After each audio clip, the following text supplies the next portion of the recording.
सुप्रभात।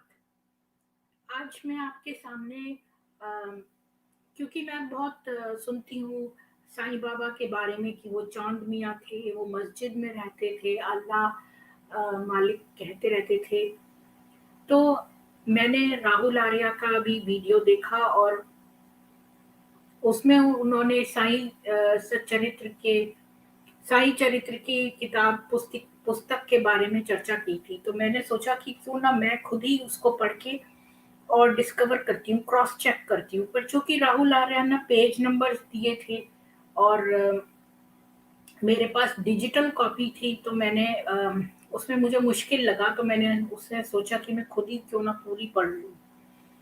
उसमें 51 चैप्टर्स हैं, 51 अध्याय हैं और मैंने सोचा कि क्यों मेरी तरह जो इच्छा रखते हैं पढ़ने की और उनके पास समय नहीं होता तो मैं उनको मोटी-मोटी बातें साईं चरित्र में से दिखा सकती हूँ और हम जल्दी-जल्दी जो है ये 10 चैप्टर्स 5-5 मिनट में 2-2 3-3 मिनट में एक-एक चैप्टर खत्म कर देंगे और 10 चैप्टर जो हैं वो हम 20 मिनट के अंदर खत्म कर देंगे। इससे क्या है आपको पता भी चल जाएगा और आपका टाइम भी ज़्यादा वेस्ट नहीं होगा और ना ही आपको बहुत पढ़ना पड़ेगा उसमें से लेकिन आप हम 10-10 चैप्टर करके 51 चैप्टर्स जल्दी से खत्म कर लेंगे। मतलब आज मैं 10 चैप्टर्स का बताऊँगी आपको बहुत थोड़ा-थोड़ा सा मतलब हम सारा चैप्टर कवर करेंगे लेकिन बहुत मोटी-मोटी बातें उसमें से। तो बिना देर करे शुरू करते हैं। तो मैं आपको सबसे पहले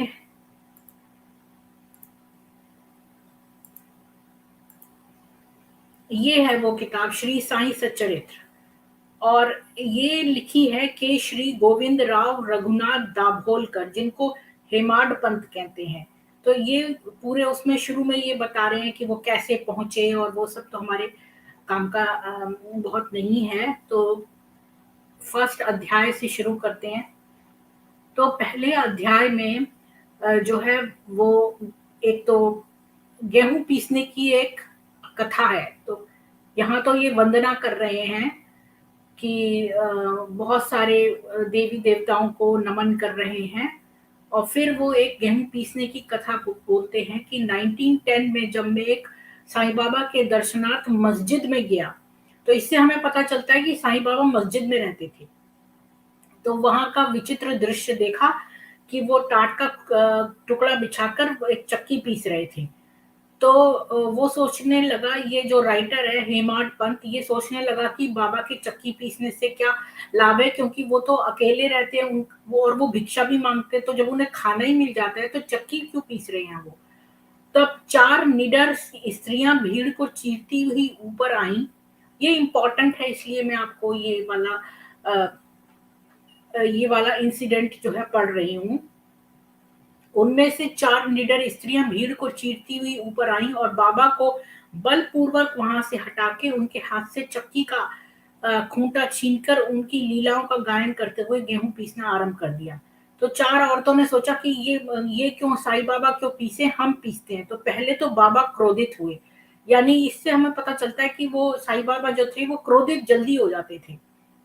पर फिर उनका भक्ति भाव देखकर वो शांत हो गए और पीसते-पीसते उन स्त्रियों के मन में विचार आया कि बाबा के न तो घर-द्वार है, ना इनके बाल-बच्चे हैं, ना ही कोई देख-रेख वाला है और वह स्वयं भी भिक्षावृत्ति द्वारा ही अपना निर्वाह करते हैं, तो उन्हें भोजन आदि के लिए आटे की आवश्यकता ही क्या है?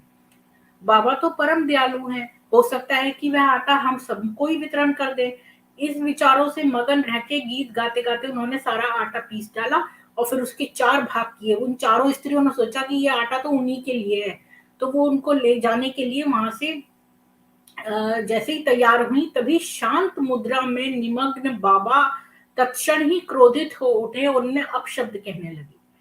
तो जो है वो साईं बाबा जो थे वो बहुत जल्दी गर्म हो जाते थे, बहुत जल्दी क्रोधित हो जाते थे और अपशब्द भी कहते थे, यानी कि वो वर्बल अब्यूज़ भी करते थे और कहने लगे कि स्त्रियाँ तुम क्या पागल हो गई हो? किसी के बाप का माल हड़प कर ले जा रही हो? क्या कोई कर्ज़दार का माल है जो इतनी आसानी से उठाकर ले जा रही हो? अच्छा एक काम करो कि इस आटे को ले जाकर गाँव की सीमा पर बिखेर आओ। तो वो उन्होंने इसलिए कहा था कि उन्होंने कहा कि हैजा रुक जाएगा इससे गाँव में। और जो है वो नहीं प्रवेश करा, ये बात निकली। तो और वो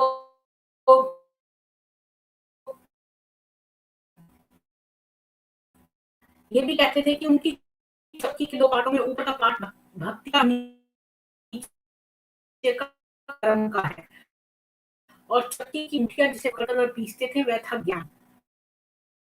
केंद्र में ज्ञान रूपी दंड है, उसी को भी अग्रसर रहना।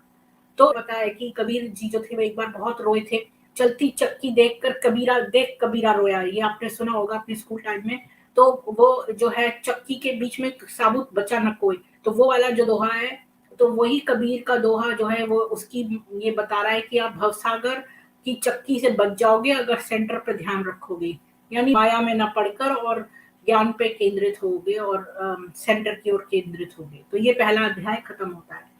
अब दूसरे अध्याय में हेमाड पंत जो है वो अपना बता रहा है कि वो क्या, वो जो है लीलाएं उसने सुनी थी साईं बाबा की, तो वो उनको लिखना चाहता था, और किसी संत का चरित्र समझने के लिए स्वयं को पहले संत होना नितांत आवश्यक है। तो जो इम्पोर्टेंट लाइंस हैं वो मैंने हाईलाइट कर दी हैं, तो मेरे को सारा कुछ आपको बताने की ज़रूरत नहीं है, आप खुद भी पढ़ सकते हैं। तो जो इम्पोर्टेंट चीज़ है वो मैंने ऑलरेडी अंडरलाइन कर दी है, जो हमारे समझने की और सीखने की बातें हैं। तो अ, कि वो ये बता रहा है कि एक संत ही, एक होली पर्सन ही दूसरे होली पर्सन को समझ सकता है। अच्छा, अब ये बता रहे हैं कि महीपति ने 4 काव्य रचे, भक्त विजय, संत विजय, भक्त लीलामृत और संत लीलामृत, और दास गणु ने 2, भक्त लीलामृत और संत कथामृत, जिसमें आधुनिक संतों के चरित्रों का वर्णन है। तो अगर आपको ये वर्णन सुनना है तो आप यही वाली पुस्तकें ले सकते हैं जिसमें संतों के बारे में दिया हुआ है। तो अब ये सब बता रहा है कि ये कैसे बाबा की आज्ञा लेना चाहता था कि उनके बारे में कुछ लिखे, तो वो कैसे पहुंचा, और उसने जो है बाबा से बोला, तो बाबा ने कहा कि मैं स्वयं ही अपनी जीवनी लिख के भक्तों की इच्छा पूर्ण करूंगा। तो जो है वो खुद ही अपनी भक्ति लिखना को तैयार हो गए।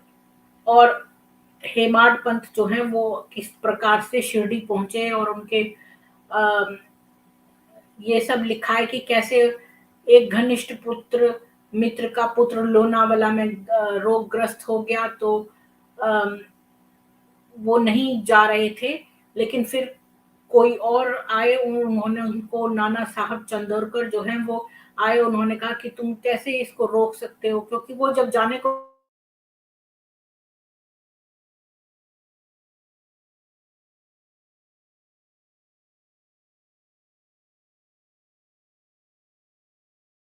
इस तरह से गए किसी तरह मनमाड, और वहां पर साठेवाड़ा में एकमात्र स्थान है भक्तों के ठहरने का। तो ये मैंने लिख दिया यहाँ पे। तो अब ये इम्पोर्टेंट है कि गर्मा-गर्म बहस, क्योंकि इसका एक हमें कुछ सीखने को मिलेगा कि शिरडी पहुँचने के प्रथम दिन ही बाला साहेब तथा मेरे बीच गुरु की आवश्यकता पर वाद-विवाद छिड़ गया। तो जो हेमाड पंथ हैं वो कह रहे थे कि हम स्वतंत्रता त्याग का अधीन क्यों हो, मतलब हम कि हमें गुरु की आवश्यकता ही क्यों है, और हमें खुद ही प्रयत्न करके स्वयं को आगे बढ़ाना चाहिए। तो जो दूसरे थे उन्होंने बाला साहेब उन्होंने कहा कि नहीं, गुरु होना बहुत ज़रूरी होता है। तो इन दोनों के बीच में ये बहस छिड़ गई थी। और अम, जब अन्य लोगों के साथ मैं मस्जिद गया तो बाबा ने काका साहेब को संबोधित कर प्रश्न किया कि साठेवाड़ा में क्या चल रहा है? यानी कि वो दूर जो दूर की चीज़ें थी वो देख लेते थे। अम, जो ये थे साईं बाबा। और ये बात भी इसको आश्चर्यजनक रही कि इसको कैसे बहस के बारे में पता चल गया साईं बाबा को।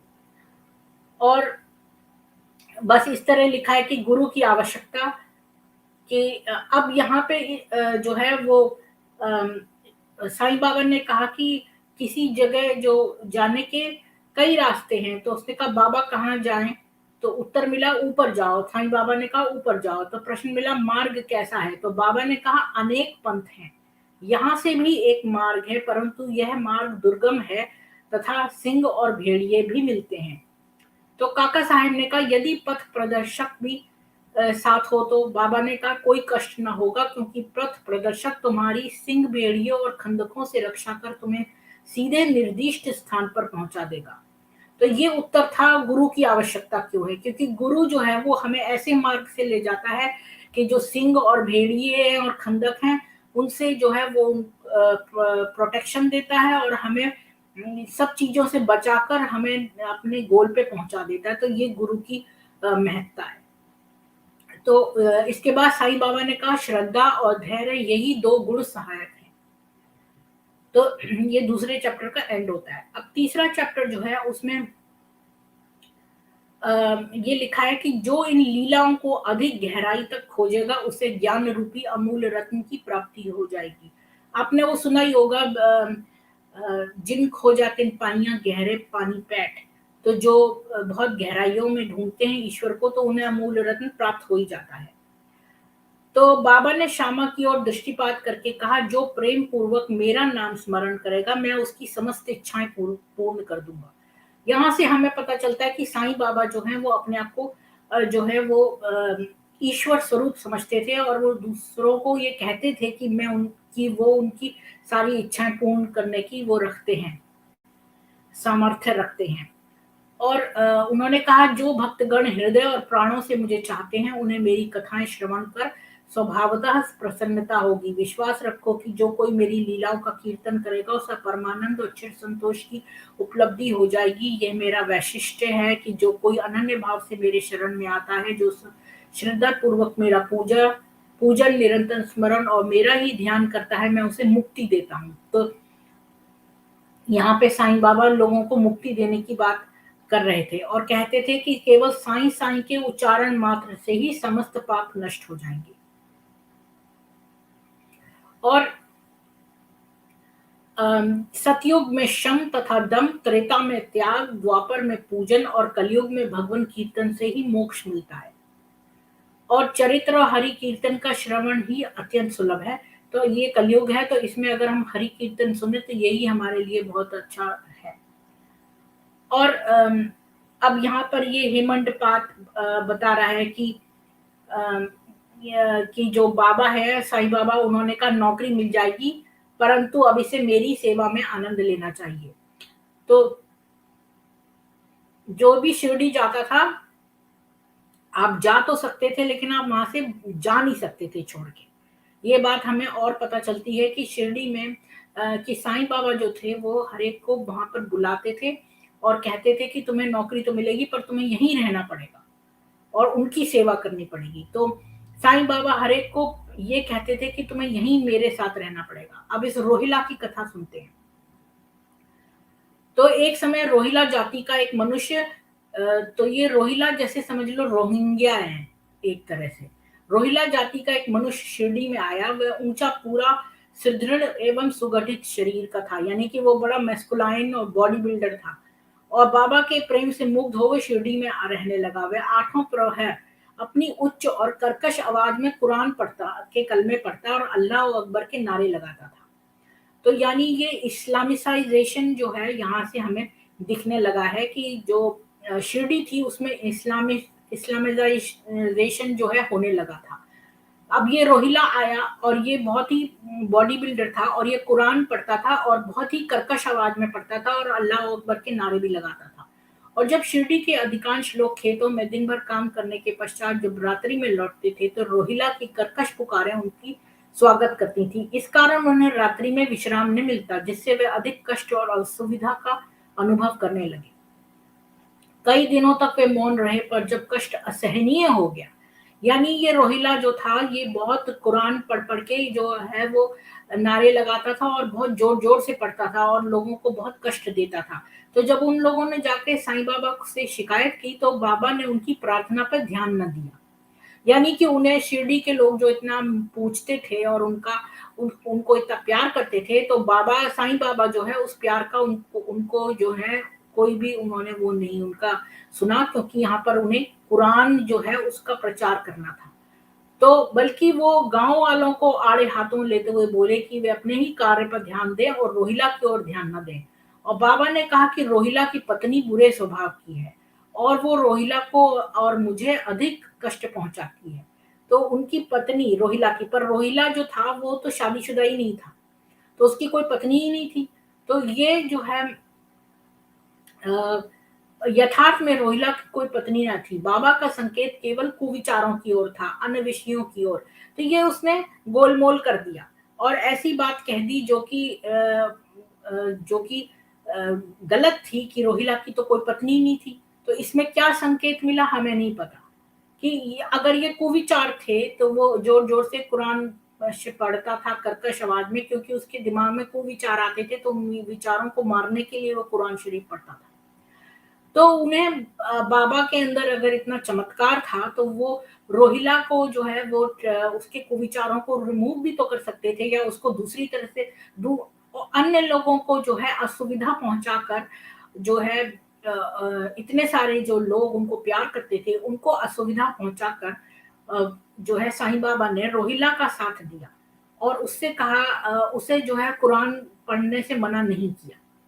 तो यहाँ से हमें साईं बाबा का जो है वो इस्लाम के प्रति जो है वो प्रेम नज़र आता है और दूसरों के को तंग करके, न केवल इस्लाम का प्रेम बल्कि हिंदू जो थे उनको तंग करके। अब यहाँ पर देखते हैं कि बाबा का मधुर अमृतोपदेश कि बाबा साईं बाबा बोले कि मैं ही समस्त ब्रह्मांड का नियंत्रण करता व संचालक हूँ, मैं ही उत्पत्ति, स्थिति व संहारक करता हूँ। तो जो साईं बाबा थे वो अपने आप को जो है वो बहुत बड़ा वो समझते थे। मैंने कहाँ पर कहा मैंने थोड़ा-सा ये बड़ा-बड़ा कर दिया है ताकि आपको जो है ठीक से ये पढ़ सकें। तो ये ज़्यादा पीछे चला गया है। हाँ, ब्रह्मांड का नियंत्रण करता व संचालक हूँ, मैं ही उत्पत्ति, स्थिति व संहारक करता हूँ। मेरी भक्ति करने वालों को कोई हानि नहीं पहुँचा सकता, मेरे ध्यान की उपेक्षा करने वाला माया के पाश में फँस जाता है। समस्त जंतु अब यहाँ पर थ्रेट भी है कि मेरी ध्यान की उपेक्षा करने वाला। अब ये चीज़ हमने जो है मुस्लिम इस्लामिक उसमें बहुत देखी है कि न केवल ये लोग कहते हैं कि हमारे धर्म को, हमारे मज़हब को मानो कि हम तुम्हें जो है बहुत प्रोटेक्शन देंगे और ये करेंगे, वो करेंगे। पर अगर तुम हमारी उपेक्षा करोगे तो हम तुम्हारे साथ क्या कर देंगे? ब्लास्फेमी हो, तुम्हारे को सिर अलग कर देंगे या तो यहाँ पर ये आप एक सटल थ्रेट देखिए कि ये कितना लिखा है कि मेरे ध्यान की उपेक्षा करने वाला माया के पाश में फँस जाता है। समस्त जंतु, चींटियाँ तथा दृश्यमान परिवर्तनमान और स्थायी विश्व ही मेरा स्वरूप है।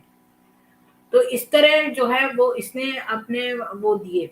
अब ये जो राइटर है हेमंत पाठ इसने जो है वो इस ये बहुत प्रभावित हो गया साईं बाबा के चमत्कारों से।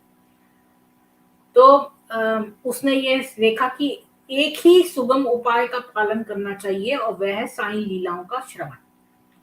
अब तीसरे अध्याय चौथे अध्याय पे चलते हैं। यहाँ पे कहते हैं भगवत गीता चौथा अध्याय 7 और 8 में भगवान श्री कृष्ण कहते हैं कि जब जब धर्म की हानि और अधर्म में वृद्धि होती है तब तब मैं अवतार धारण करता हूँ, धर्म संस्थापन, दुष्टों का विनाश तथा साधु जनों के परित्राण के लिए मैं युग युग में जन्म लेता हूँ। ये तो हमें पता ही है। ये वाला श्लोक बहुत ही लोगों को मालूम है ये। तो साधु और संत भगवान के प्रतिनिधि स्वरूप हैं और धन, संतान और स्त्री ही सर्वस्व हैं तथा इस प्रकार जब लोग सत्य मार्ग से विचलित होकर पतन की ओर अग्रसर होने लगते हैं तब संत प्रकट होकर अपने उपदेशों व आचरण के द्वारा धर्म की संस्थापना करते हैं। तो यहाँ पर मेरा मकसद केवल आपको साईं बाबा की बुराइयां बताना नहीं है, उनकी अच्छाइयाँ एवं बुराइयाँ हर कुछ और जो हमें उन्होंने शिक्षा दी वो सब। तो मैं आपको इम्पोर्टेंट चीज़ें बता रही हूँ कि ये हमें सीखने वाली जो चीज़ें हैं कि जैसे धन, संतान और स्त्री ऐसा लोग जनरली मानते हैं कि हम इन्हीं की तरफ केंद्रित रहते हैं सारा जीवन, करियर में, पैसा कमाने में, संतान की करियर में और अपनी वाइफ प्राप्त करने में। तो वो लोग जो है वो बहुत फोकस्ड हो जाते हैं फैमिली लाइफ में, और वो लोग मनी में, तो वो सत्य मार्ग से भटक जाते हैं। तो जो संत हैं वो हमें अच्छा गाइड कर देते हैं। तो अब ये हमें पता चलता है कि शिरडी कहाँ पे है, कि एक अहमदनगर जिले के रहाता तालुका में शिरडी है, और गोदावरी नदी पार करने के पश्चात सीधे शिरडी को मार्ग जाता है। तो नीम गांव जब तक पहुंचेंगे तो वहां से शिरडी दिखने लगती है। तो अब साईं बाबा का व्यक्तित्व जानते हैं कि शांति उनका आभूषण था, पर हमने पीछे कई जगहों पर देखा कि वो अत्यंत क्रोधित हो जाते थे, और वो बहुत जल्दी जो है गर्म हो जाते थे, और फिर बाद में वो सेटल हो जाते थे। लेकिन यहाँ पर लिखा है कि शांति उनका आभूषण थी, वह ज्ञान की साक्षात प्रतिमा थे। तो यह बात तो मैं मानती हूँ कि वो ज्ञानी थे, परंतु वो बड़ी जल्दी गर्म हो जाते थे। वो अम, अब देखते हैं कि उनकी समाधि किंचित मात्र भी भंग ना होती, मतलब नृत्य देखते, सब कुछ गजल कव्वालियां भी सुनते, नर्तकियों को भी देखते, लेकिन उनकी जो है समाधि भंग ना होती थी। अल्लाह का नाम सदा उनके होठों पर था। जब दुनिया जागती तो वह सोते, और जब दुनिया सोती तो वो जागते थे। तो मतलब उनकी दिनचर्या उल्लू के समान थी, कि दिन में सोना और रात को जागना। और अ, वे प्रतिदिन अनेक किंवदंतियां कहते थे, परंतु उनकी अखंड शांति एक किंचित मात्र भी विचलित न होती थी। वे सदा मस्जिद की दीवार के सहारे बैठे रहते थे। तो मस्जिद की दीवार से लगे वो बैठे रहते थे, और मध्याह्न और सायंकाल लेंडी और चावड़ी की ओर वायु सेवन करने जाते, तो सदा आत्मस्थित ही रहते थे। तो अब हम पढ़ते हैं गोली बुआ के बारे में। वो एक बहुत ही 95 ईयर ओल्ड एक भक्त थी, जो कि गोली बुआ थी, और जिसको कहते थे कि बाबा। तो यहाँ से पढ़ते हैं, सामान ढोने के लिए वे गधे को अपने पास रखते। अच्छा, गोली बुआ एक आदमी थे, औरत नहीं थे, और वो एक गधे को अपने पास रखते थे, और वो पंढरपुर एवरी ईयर जाते थे, और लौटते समय जो शिरडी भी जाते थे, और साईं बाबा को भी से प्रेम करते थे। और वे बाबा की ओर एकटक निहारते और कह उठते थे कि ये तो पंढरीनाथ श्री विठल के अवतार हैं। और गौली बुआ श्री विठोबा के परम भक्त थे। तो उनको जो है विठल के जो है अल्लाह मालिक ये पुकारते थे, और भक्तों में कीर्तन सप्ताह कराते थे, जिसे नाम सप्ताह भी कहते हैं। तो कट द स्टोरी शॉर्ट, कि वो जो है उन्हें साईं बाबा की ने कहा कि इनको की वजह से उनको विठल बाबा के दर्शन हो गए। तो वो भी गौली बुआ बहुत प्रसन्न हो गए, क्योंकि उन्हें विठल के दर्शन हो गए। और अब शिरडी में बाबा की मस्जिद केवल 4 वर्णों के लिए नहीं, बल्कि दलित, अस्पृश्य, भगोजी, छिंदे जैसे कोड़ी सबके लिए खुली थी। ठीक है, अब अगली कहानी देखते हैं, क्षीर सागर की कथा। कि भगवंत राव क्षीर सागर, भगवंत राव के पिता जो थे वो विठोबा के भक्त थे, और पंढरपुर जाते थे। उनके घर में विठोबा की मूर्ति थी, और जब उनके पुत्र थे वो इतने, जब उनकी मृत्यु हो गई तो पुत्र ने ये सब करना छोड़ दिया। तो साईं बाबा ने उन्हें बुलवाया और कहा कि इनके पिता मेरे मित्र थे, और इन्होंने कभी नैवेद्य अर्पण नहीं किया, तथा मुझे और विठोबा को भूखों मारा है। तो साईं बाबा ने कई तरह से जो हिंदू भगवान थे, जैसे विठोबा थे और विठल थे, कई लोग विठल को विठोबा कहते थे, तो उनके साथ अपने आप को एसोसिएट कर लिया। अब मैं इन्हें हठपूर्वक पूजा में लगा दूंगा। गंगा और यमुना नदी के संगम पे प्रयाग जो है वो एक तीर्थ स्थान है, हमें पता है। और हिंदुओं की जो भावना थी कि यहाँ पर स्नान करने से पाप नष्ट हो जाते हैं, तो बहुत लोग आते थे। तो एक बार दास गढ़ू ने भी सोचा कि वो जाकर स्नान करे, इसलिए वो बाबा के पास गया कि साईं बाबा के पास, और उसने कहा कि भई वो स्नान करने जाना चाहता है प्रयाग, तो साईं बाबा ने उसे मना कर दिया और कहा कि इतनी दूर भटकने की क्या आवश्यकता है, हमारा प्रयाग तो यही है। तो साईं बाबा जो है वो उनसे मिलने जो भी आता था उसे वो वहाँ रोक लेते थे और फिर वापस नहीं जाने देते थे। ये उनकी एक नेचर जो है हमें पता चली है कि वो हर एक को वहीं पर रोकना चाहते थे। और उन्हें चमत्कार दिखाते थे, जैसे कि दास गणु बाबा के चरणों पर नत हुआ तो बाबा के चरणों से गंगा यमुना की धारा वेग से प्रभावित होने लगी। तो उन्होंने वहीं पर उसे जो है वो गंगा और जमुना की धाराएं दिखा दी, और ऐसा चमत्कार देख के वो जो है वो उसके अंदर भक्ति उमड़ पड़ी। अब देखो श्री साईं बाबा का शिरडी में प्रथम आगमन, अब वो पहले वो दूसरी जगह पे थे और अब उनके माता-पिता के बारे में नहीं पता, लेकिन कई लोग कहते हैं इसके बारे में कि वो जो है अ, क्या नाम है, अब्दुल के बेटे थे। अब्दुल और उनकी बीवी उनकी अब्दुल की मतलब साईं बाबा की माँ जो थी वो हिंदू थी और फादर जो थे वो मुसलमान थे, ऐसा लोगों का मानना है।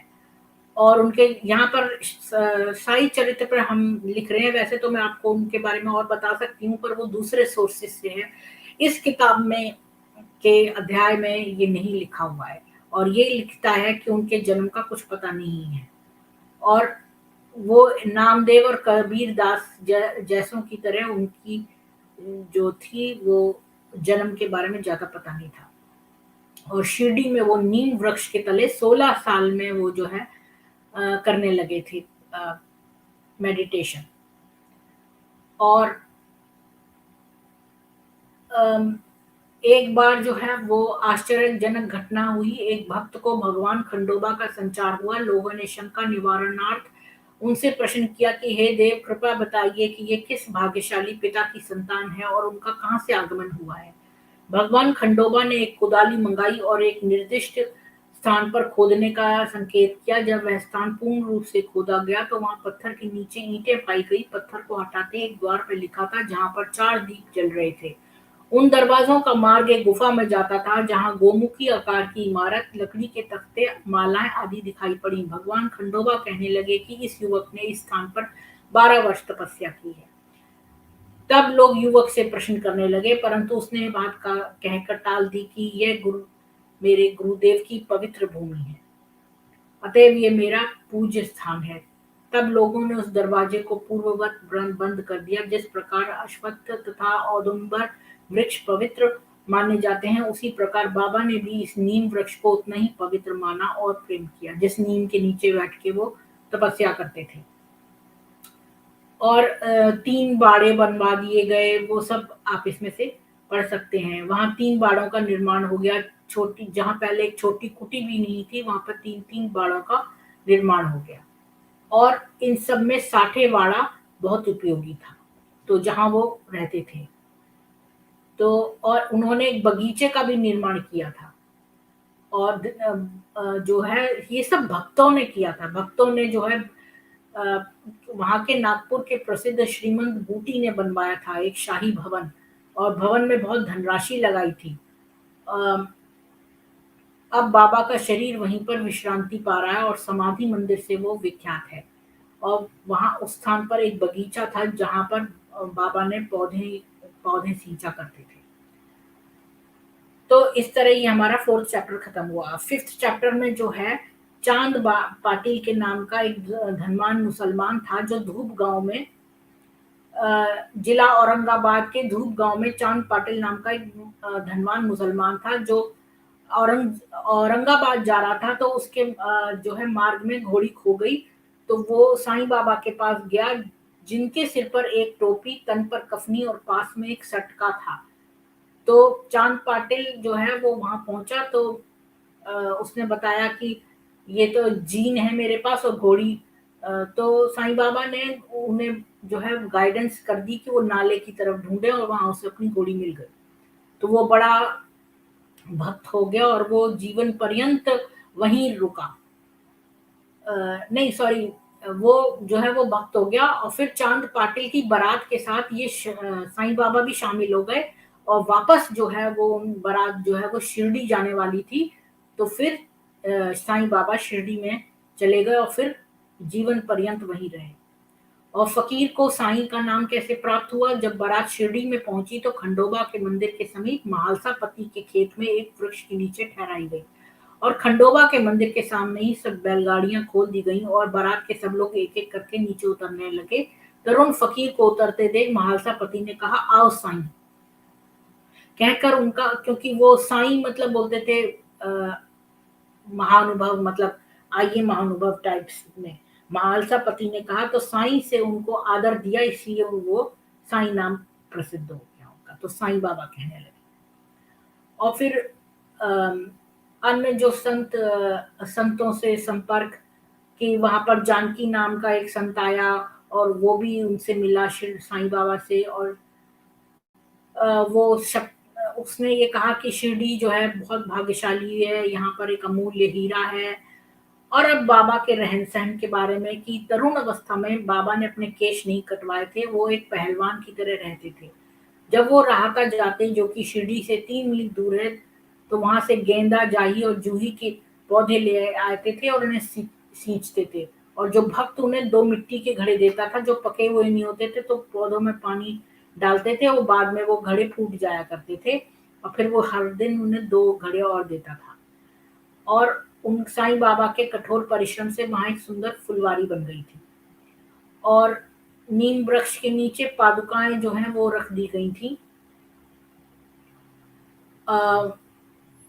2 पादुकाएं, और दादा केलकर तथा उपासनी महाराज ने यथाविधि स्थापना उत्सव संपन्न किया। एक दीक्षित ब्राह्मण पूजन के लिए नियुक्त कर दिया और प्रबंध का कार्य एक भक्त सगुण मेरू नायक को सौंपा गया। अब पादुकाओं के बारे में सब लिखा हुआ है, तो ये इतना इम्पोर्टेंट नहीं है। अब यहाँ देखते हैं कि अक्कलकोट जाते हुए वह 1838 में पादुका स्थापन के, या 17 है ये या 18 है, मुझे नहीं पता, लगता 17 है ये। 1734 में पादुका स्थापन के शुभ अवसर पर वे शिरडी आए और दर्शन करने के पश्चात ये बता रहे हैं भाई कृष्णा जी आए जब 1734 में पादुका स्थापन पे शिरडी आए और दर्शन के पश्चात जब उन्होंने बाबा से अक्कलकोट प्रस्थान करने की आज्ञा मांगी, तब बाबा कहने लगे, अरे अक्कलकोट में क्या है, तुम वहां व्यर्थ क्यों जाते हो, वहां के महाराज तो मैं ही हूँ। तो साईं बाबा जो थे वो अपने आप को महाराज मानते थे और वो कोई भी आता था तो वो उसको वहां जाने नहीं देते थे और वहीं पर रोक लेते थे। ये हमने पहले कई बार देखा है और इन महाशय जी को भी इन्होंने रोक लिया। और हेमाड पंत जो है वो ये सब लिख रहा है कहानी, उनके ही जुबानी। तब शिरडी में एक पहलवान था। अब नेक्स्ट कथा जो है वो एक पहलवान की, जिसका नाम मोहिद्दीन तंबोली है। ये भी एक मुसलमान था और बाबा से इसकी बहस हो गई। तो ये पहलवान था और दोनों में कुश्ती हुई और बाबा हार गए। और इसके बाद बाबा ने अपनी पोशाक और रहन सहन में परिवर्तन किया, क्योंकि पहले तो वो पहलवान की तरह रहते थे। तो जब वो पहलवान से हार गए तब वो कफनी पहनने लगे, जो कि एक मुस्लिम लिबास है, और लंगोट बांधते और अपने कपड़े से सिर ढकते थे। और ये मैं आपको दिखाती हूँ एक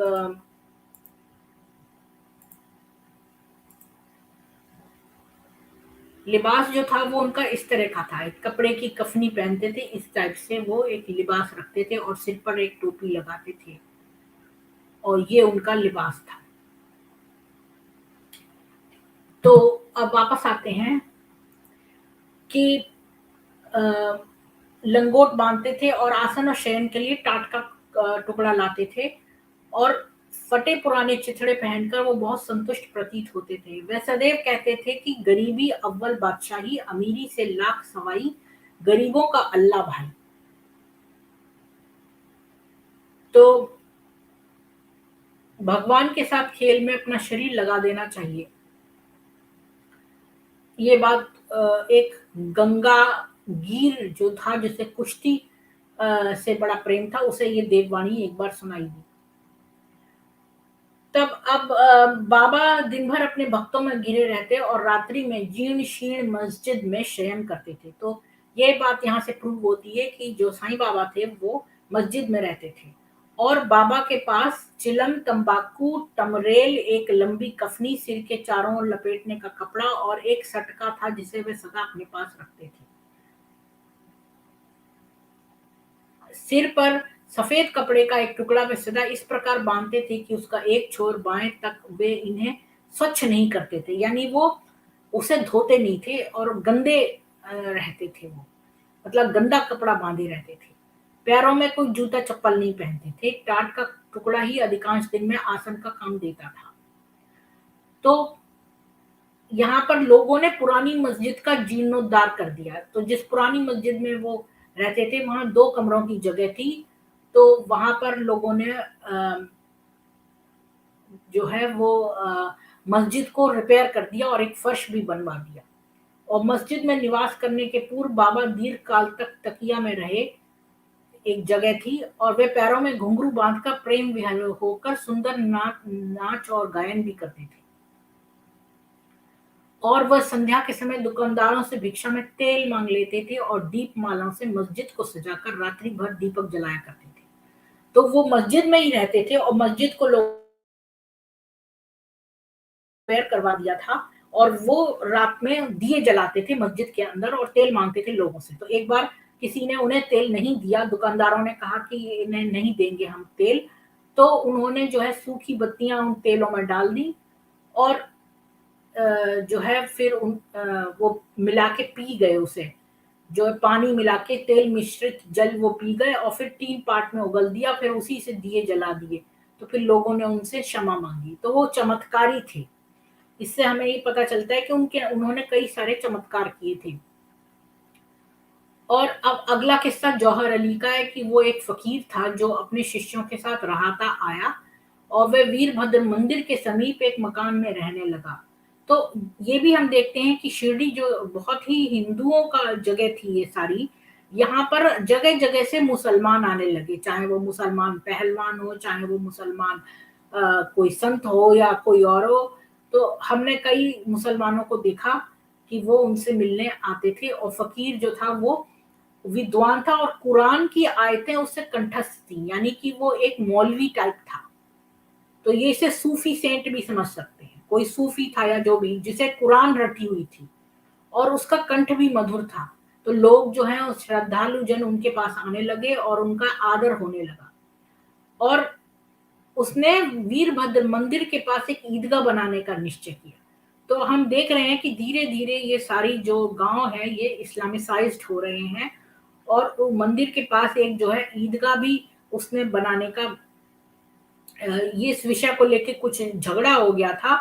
तो जो है जौहर अली जो है वो शिरडी आया और मस्जिद में निवास करने लगा और उसने लोगों का मन जीत लिया क्योंकि उसकी जो आवाज़ थी वो बहुत मधुर थी। और बाबा ने उसे जो है वो कोई आपत्ति नहीं की और उसे शिष्य और उसने बाबा को अपना शिष्य बना लिया, मतलब साईं बाबा को अपना शिष्य बना लिया। लेकिन साईं बाबा जो थे अ, वो कभी ऐसा होने नहीं देते, लेकिन वो बहुत हम्बल थे, दीन थे वो, तो वो उसके शिष्य उस समय बन गए।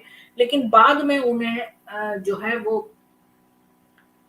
अ, आप देखेंगे कि वो उनसे माफ़ी माँगेगा। श्री बाबा की प्रेमी भक्ति को उनका दूर राहता में रहना अच्छा नहीं लगता था, इसलिए वे सब मिलकर बाबा को शिरडी वापस लाने ले गए। इन लोगों की ईदगाह के समीप बाबा से भेंट हुई और उन्हें अपने आगमन का हेतु बतलाया। बाबा ने उन लोगों को समझाया कि फ़कीर के आने के पूर्व ही आप लोग शिरडी लौट जाएँ। इस प्रकार वार्तालाप हो ही रहा था कि इतने में फ़कीर आ पहुँचे। इस प्रकार अपने शिष्य को वहाँ से ले जाने का खूब प्रयत्न करते देख वे बहुत क्रोधित हुए। यानी वो जो जिसके साईं बाबा जिसके शिष्य बन गए थे, वो जो मधुर भाषी कुरान कंठस्थ फ़कीर था, वो बहुत क्रोधित हुआ और कुछ वाद-विवाद के पश्चात स्थिति में परिवर्तन हो गया और दोनों ने डिसाइड किया कि वो शिरडी में रहेंगे। उसमें देवीदास ने गुरु की कोई परीक्षा करी और उसमें कमी पाई, तो अ, जौहर अली जो है वो पराजित हो गया और शिरडी छोड़कर बैजापुर को भाग गया। तो अब हम यहाँ देखते हैं कि को किसी ने भी अपना जो है वो ऊपर वो दिखाया अगर साईं बाबा के ऊपर, तो वो उसको भागना पड़ा वहां से, क्योंकि साईं बाबा जो थे उनके ऊपर कोई नहीं हो सकता था। उन्होंने कहा कि इस पूरे विश्व का निर्माण उन्होंने ही किया है। तो अब 6th चैप्टर पे आते हैं कि बेसिकली इस चैप्टर में ये लिखा है कि वो रामनवमी का उत्सव भी मनाया जाएगा यहाँ पर, और मस्जिद का जो है वो भी टूटी हुई मस्जिद को भी वो जीर्णोद्धार करेंगे, और रामनवमी के बारे में और ये सब, यानी कि वो बताने की कोशिश कर रहा है कि मुस्लिम और हिंदू दोनों ही त्योहार मनाते थे। और ये इम्पोर्टेंट है हमारे लिए सीखने के लिए कि ईश्वर के पास पहुंचने के 4 मार्ग हैं: कर्म, ज्ञान, योग और भक्ति। और इसमें भक्ति मार्ग अधिक कंटकाकीर्ण गड्ढों और खाइयों से परिपूर्ण है, जो भक्ति मार्ग है। और यदि सदगुरु पर विश्वास करके गड्ढों और खाइयों से बचो और पदानुक्रमण करते हुए सीधे अग्रसर होते आओगे तो तुम्हें अपना ईश्वर तक आसानी से पहुंच जाओगे। तो गुरु जो है वो ये भक्ति मार्ग से ले जाता है और गड्ढों और खाइयों से जो है हमें बचा के ले जाता है। यही हमें सीखने वाला है इस पूरे चैप्टर में। और यहाँ पर साईं बाबा ये क्लेम कर रहे हैं कि मेरे भक्तों के घर अन्न और वस्त्रों का कभी अभाव नहीं होगा। यह मेरा वैशिष्ट्य है कि जो भक्त मेरी शरण में आ जाते हैं और अंतःकरण से मेरे उपासक हैं, उनके कल्याणार्थ में सदैव चिंतित रहता हूँ। तो अब यहाँ पर ये बता रहे हैं कि कोपर गांव में श्री गोपाल राव गुंड के नाम के एक इंस्पेक्टर थे। वे बाबा के परम भक्त थे। उनकी 3 स्त्रियां थी, परंतु एक भी संतान नहीं थी। तो साईं बाबा की कृपा से उन्हें पुत्र रत्न की प्राप्ति हुई। तो यहाँ पर साईं बाबा ने एक और चमत्कार किया कि उन्हें पुत्र जो है मिल गया।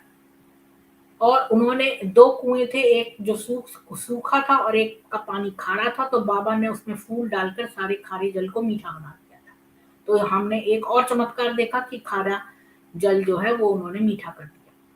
और जो मस्जिद में साईं बाबा ठहरते थे उसका नाम द्वारका माई जो था, उस पर उन्होंने जो है ध्वज फहरा दिए और उसे वो द्वारका माई कहते थे। और यहाँ पर मैं आपको दिखाना चाहती हूँ कि द्वारका माई जो था अम, उसमें ये थी मस्जिद और ये है साईं बाबा, और ये है एक अब्दुल बाबा, और तात्या कोटे पाटिल ये है पीछे जो बैठा हुआ है, और ये एक है नाना वली। तो ये हम देख रहे हैं सीन। ये मैंने पिक्चर्स जो हैं वो साई चरित्र की नहीं है, वो मैंने वहां से लिए हैं विकिपीडिया से। और अब ये बताते हैं कि एक चंदन समारोह भी होता था। ये मुसलमान करते थे, बहुत सा चंदन घिस के और चंदन की धूप थालियां भरी जाती हैं और लोबान जलाते हैं, और अंत में मस्जिद में पहुंचकर जुलूस समाप्त हो जाता है और थालियों का चंदन और धूप नीम पर और मस्जिद की दीवारों पर डाल दिया जाता है। तो ये उत्सव जो है चंदन समारोह, ये सिद्ध मुस्लिम संतों के सम्मान में किया जाता है। तो ये एक चंदन समारोह वहां पे होने लगा, जो एक मुस्लिम संत थे क्योंकि ये साईं बाबा जो थे वो तो रहते ही मस्जिद में थे, और हिंदुओं द्वारा ध्वज तथा मुसलमानों द्वारा चंदन का जुलूस। तो इस तरह वो हिंदू और मुस्लिम दोनों को इन्वॉल्व करने लगे। और वो तो प्रमुख हिंदू ही स्थल था, तो वहां पर वो मुसलमानों का बहुत करने लगे, ये कहिए। और बाहर के समस्त कार्यों का भार जो है वो तात्या पाटिल करता था, और भीतर के कार्यों को एक भक्त महिला थी जो राधा कृष्ण माई थी, वो करती थी साईं बाबा की। और बाबा जो थे वो गरीब लोगों को भोजन भी कराते थे, और यह राधा कृष्ण माई के निवास स्थान पे होता था, और वो करती थी एक्चुअली ये काम की, बहुत मिठाइयाँ बना के और वो सब देती थी। तो अ, रामनवमी का त्योहार भी वहां पर मनाया गया, ये लिखा हुआ है। तब अब ये सुनिए कि जब हर कोई प्रसन्नता से झूम रहा था, तो जो ये कीर्तन हो रहा था, कि रामनवमी का कार्यक्रम आरंभ हो गया है और इस कारण वहां पे पालना रख दिया था लोगों ने। तो बाबा ने निम्बर पर से 2 हार उठाए, एक हार तो उन्होंने काका जी के गले में डाल दिया और दूसरा भीष्म के लिए भेज दिया। अब कीर्तन आरंभ हो गया। कीर्तन जब समाप्त हुआ तो राजा राम की ऊंचे स्वर से जय जयकार हुई। कीर्तन के स्थान पर गुलाल की वर्षा की गई। जब हर कोई प्रसन्नता से झूम रहा था, तब अचानक ही एक गरजती हुई ध्वनि उनके कानों पर पड़ी। वस्तुतः जिस समय गुलाल की वर्षा हो रही थी, तो उनके कुछ कण अनायास ही बाबा की आंखों में चले गए। तब बाबा एकदम क्रुद्ध होकर उच्च स्वर में अपशब्द कहने लगे और कोसने लगे। यानी कि ये जो बाबा थे, ये अपने आप को ईश्वर से भी बड़ा स्वरूप बता रहे हैं कि इन्होंने सारी जो है सृष्टि का निर्माण किया है, और ये सब ये क्लेम करते थे श्री साईं बाबा। तो ये क्रुद्ध हो गए, थोड़ा सा गुलाल उनकी आंखों में चला गया तो वो जोर जोर से अब वर्बली अब्यूज करने लगे और कोसने लगे, कर्स करने लगे। ये देखकर, ये बड़ा इंपॉर्टेंट पैराग्राफ है। यह दृश्य देख के सब लोग भयभीत होकर सिटपिटाने लगे। बाबा के स्वभाव से भली भांति परिचित अंतरंग भक्त भला इन शब्दों का कब बुरा मानने वाले थे। बाबा के इन शब्दों तथा वाक्यों को उन्होंने आशीर्वाद समझा। ये तो हमें पहले ही पता है कि हिंदू जो है वो महान मूर्ख हमेशा से थे। तो उन्होंने सोचा कि ये जो अपशब्द कह रहे हैं बाबा, ये भी इनका प्यार है। उन्होंने सोचा कि आज राम का जन्मदिन है, अथवा रावण का नाश, अहंकार एवं दुष्ट प्रवृत्ति रूपी राक्षसों के संहार के लिए बाबा को क्रोध उत्पन्न होना सर्वथा उचित ही है। इसके साथ साथ उन्हें ये विदित था कि जब कभी भी शिरडी में कोई नवीन कार्यक्रम रचा जाता था, तब बाबा की इसी प्रकार कुपित हो जाया करते थे। तो शिरडी के जो साईं बाबा थे, वो हर एक चीज को कंट्रोल करना चाहते थे कि वो जो कहें वही चीज लोग मनाएं। पर अगर वो अपने मन से कोई नवीन कार्यक्रम रचते थे, तो उन्हें मालूम था कि बाबा जो है वो कुपित हो जाया करते थे। तो अगर लोग कोई कार्यक्रम करना चाहते हैं, तो इसमें कुपित होने का क्या मतलब है। तो जो साईं बाबा थे वो हर एक को कंट्रोल करना चाहते थे, इसलिए वे सब स्तब्ध ही रहे। इधर राधा कृष्ण माई भी भयभीत थी।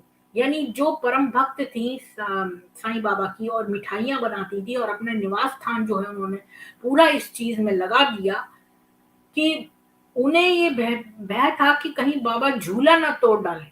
यानी कि लोग जो है वो उनकी जो है प्रवृत्ति से बहुत ज्यादा जानते थे उन्हें। तो उन्हें ये लगा कि बाबा झूला न तोड़ डाले, इसलिए उन्होंने काका महाजनी से झूला हटाने के लिए कहा। तो यहाँ पर वॉकिंग ऑन एक्शेल्स, ये आपने इंग्लिश में एक बात सुनी होगी कि वॉकिंग ऑन एक्शेल्स, यानी कि बहुत लोग बच बच के रहेंगे कि बाबा जो है वो साईं बाबा क्रोधित ना हो गए। तो जिसने अपने ये अंदर के एक चीज को ही कंट्रोल नहीं करा, तो वो एक ईश्वर स्वरूप नहीं हो सकता, चाहे वो कितने भी चमत्कार क्यों न दिखाए। और ये एक बहुत इंपॉर्टेंट बाबा का चरित्र बताता है। तो वो बता रहे हैं कि सारा दिन जो है उत्सव चलता रहा, और मस्जिद का जीर्णोद्धार भी हुआ, और श्री गोपाल गुंड जो है उस वही मेला लगाने का विचार करता था, और उसी ने मस्जिद को जो है ठीक ठाक करा। और महालसा पति के आग्रह से बाबा की स्वीकृति हो गई, तो उन्होंने आंगन को भी बढ़ा दिया, और लोहे के खंबे, बल्ली और कैंचियां मोल ली, और कार्य आरंभ हो गया, और द्रव्य द्रव्य राशि भी दी। तो लोग जो है अपना, मस्जिद का आंगन छोटा था तो उन्होंने आंगन को भी बढ़ाया, और सारा मस्जिद का जो है कार्यकल्प किया, और उसके लिए पैसा खर्चा और परिश्रम किया। और ये सारा बता रहे हैं कि जब दूसरे दिन बाबा चावड़ी से लौटे, तो उन्होंने खंभों को उखाड़ कर फेंक दिया और अति क्रोधित हो गए। एक हाथ से खंभा पकड़ के उसे उखाड़ने लगे, और दूसरे हाथ से उन्होंने तात्या का साफा उतार लिया और उसमें आग लगाकर गड्ढे में फेंक। तो ये देखिए कि ये कितना क्रोधी बाबा था कि इसने तात्या तात्या जो छोटा लड़का था, जो उनके साथ सोता था, मतलब 3 जनों की ये 3 लोग थे जो रात में एक साथ सोते थे। मतलब जब एक सोता था तो दूसरा उठा देता था उसको, और दूसरा सोता था तो तीसरा उठा देता था। तो ये लोग आपस में बाँट लगा-लगा के सोते थे। तो ये तात्या जो छोटा लड़का था, जो उनसे लगाव रखता था, जो बाईजाबाई का बेटा था, जो उनके लिए खाना लेकर जंगल में ढूंढने जाती थी उनको, ये बाद में आएगा। सब मैं आपको पहले से बता रही हूँ क्योंकि मैंने सारे चैप्टर्स पढ़ लिए हैं, मतलब 10 वाले पढ़ लिए हैं। तो उस बेचारे बच्चे का साफा उतार के उसमें आग लगा के गड्ढे में फेंक दिया। तो ये जो है ये इनएक्सक्यूजेबल है। ये काम जो है ये एक ईश्वर स्वरूपी आदमी कभी नहीं कर सकता। और बाबा के नेत्र जलते हुए अंगारे के सदृश लाल हो गए। वैसे तो मैं आपको कहानी सुना सकती थी, लेकिन मैं आपको ये प्रूफ दिखाना चाहती थी कि ये साईं सच्चरित्र जो है ये साईं बाबा की रियल लाइफ जो है वो बता रही है। और आप खुद उसमें देख सकते हैं कि क्या किसी ईश्वर स्वरूपी व्यक्ति के नेत्र अंगारे के सदृश लाल हो सकते हैं। किसी को भी उनकी ओर आंख उठाकर देखने का साहस नहीं होता था। सभी बुरी तरह भयभीत होकर विचलित होने लगे कि अब क्या होगा। यानी कि जिसने अपने एंगर पर, क्या बोलेंगे उसे, क्रोध पर ही, जो एक हमारे अंदर की जो छह षड रिपु हैं, 6 सिंस हैं, जिसने उन पर ही विजय न प्राप्त की हो, वो कैसे एक ईश्वर स्वरूप हो सकता है। ये बात जो है ये बहुत ही गलत है। यहाँ पर ये तो बता रही है कि कोई साइकोपैथ है, क्योंकि कोई गुस्सा होना एक बात है और किसी तात्या का जो साफा उतार के उसमें आग लगाकर गड्ढे में फेंक देना, ये एक बहुत ही साइकोपैथिक काम है। और ये बताता है, और नेत्र जलते हुए अंगारे के सदृश लाल हो गए। यानी कि उन्होंने बेचारों ने खंबे लगा के मस्जिद का जीर्णोद्धार करने की सोची। उनके इंटेंशंस तो सही थे। अगर बाबा सबके मन की बात जानते थे तो उन्हें इतना कुपित होने की क्या आवश्यकता थी। और इतना कौन क्रोधित होता है कि वो किसी के बच्चे के साफे का उतार के उसमें आग लगा दे। किसी को भी उनकी ओर आंख उठा के देखने का साहस नहीं होता था। सब भी भयभीत हो गए और भगोजी शिंदे बाबा के कोड़ी भक्त कुछ साहस करके बढ़े। जो जो कोड़ी भक्त था वो उनकी बहुत सहायता, हर वक्त साथ रहता था और वो उनके घर के वो काम भी करता था। पर बाबा ने उसे धक्का दिया और पीछे ढकेल दिया। तो यानी धक्का भी दिया एक कोड़ी को। तो ये एक बहुत ही बुरा काम जो है उसने किया साईं बाबा ने। माधव राव की भी वही गति हुई। तो उन्होंने माधव राव को भी धक्का दिया और भागोजी शिंदे को भी धक्का दिया, और बाबा उनके ऊपर ईंट के ढेले फेंकने लगे। तो ये भी आप देखेंगे कि इस्लाम में जो शैतान होता है उस पर ये लोग पत्थर फेंकते हैं और ढेले फेंकते हैं। तो यही काम जो है साईं बाबा भी करने लगे। जो भी उन्हें शांत करने गया वही दशा हुई। कुछ समय के बाद जो है उनका क्रोध शांत होने पर बाबा ने एक दुकानदार को बुलाया और एक जरीदार साफा खरीदा। तो बाद में करने से, ये तो एक साइकोपैथ करता है अपनी वाइफ के साथ कि उसे बड़े मारता है और फिर बाद में गिफ्ट्स लाता है। तो ये जो है उन्होंने नया साफा खरीद दिया। लेकिन लोग सोच रहे थे कि बाबा इतने क्रोधित क्यों हुए, उन्होंने तात्या को क्यों पीटा। यानी कि उन्होंने तात्या को पीटा भी, न केवल उसका साफा फेंका बल्कि उसको पीटा। क्योंकि ये हो सकता है आइडिया उसका हो कि भाई यहाँ पे, पर वो तो दूसरे का आइडिया था कि तो पता नहीं उन्होंने तात्या को क्यों पीटा और उनका क्रोध क्यों शांत हो गया बाद में। तो जिसको अपने क्रोध पे काबू नहीं है वो ईश्वर स्वरूप कैसे हो सकता है। अब यौगिक क्रियाएं, इस चैप्टर 7 में साईं बाबा की यौगिक क्रियाओं के बारे में बताया गया है कि उनके जो 6 क्रियाएं होती हैं उनके वो पूर्ण ज्ञाता थे। उसमें एक थी धोती, मतलब कि जो धोती अंदर निगल लेते हैं और बाद में उलट देते हैं, तो इससे पेट को साफ करना होता है। तो ये धोती क्रिया को जो है वो अच्छा कर लेते थे और समाधि को भी। पर उन्होंने धोती क्रिया क्या की कि उन्होंने अपनी गोकुल अष्टमी का उत्सव लोग वहां मनाते थे, गोपाल काला, और ईद के दिन वे मुसलमानों को मस्जिद में नमाज पढ़ने के लिए आमंत्रित करते थे।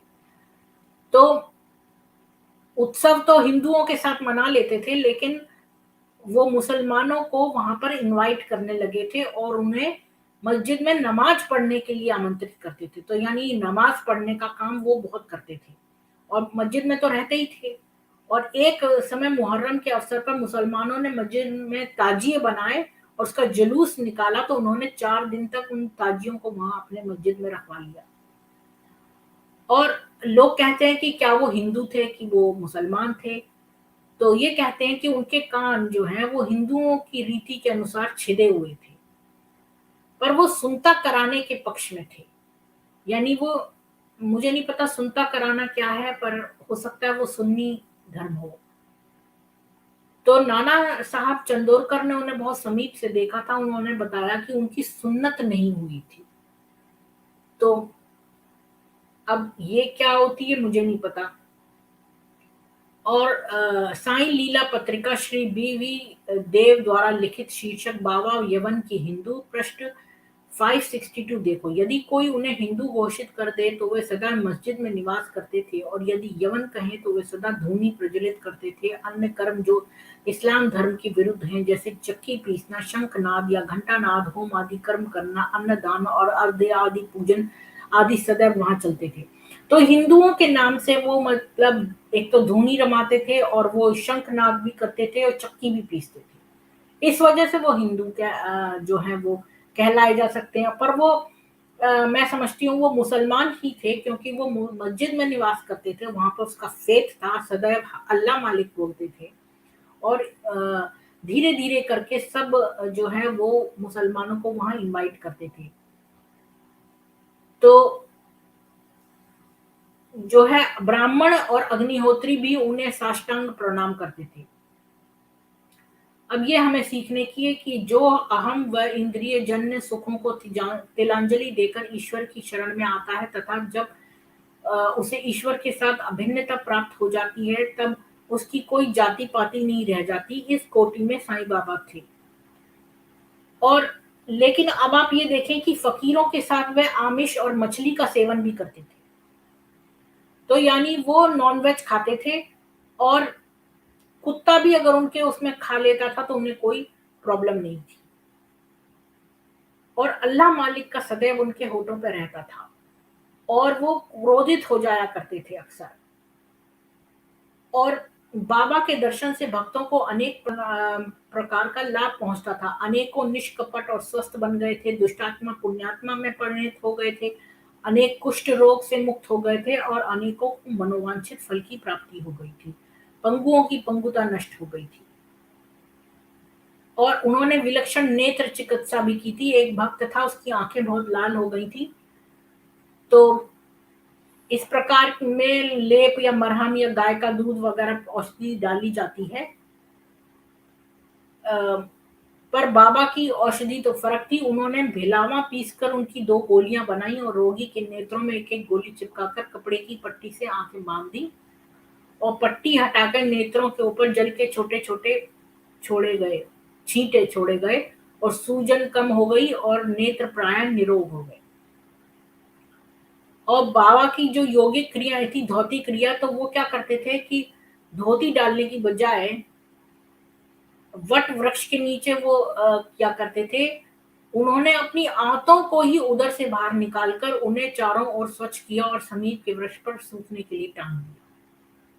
तो ये बड़ी अजीब बात है कि ये किस टाइप की धौती क्रिया है। ये अजीब ही है कि उन्होंने अपनी इंटेस्टाइन्स भी बाहर निकाल ली।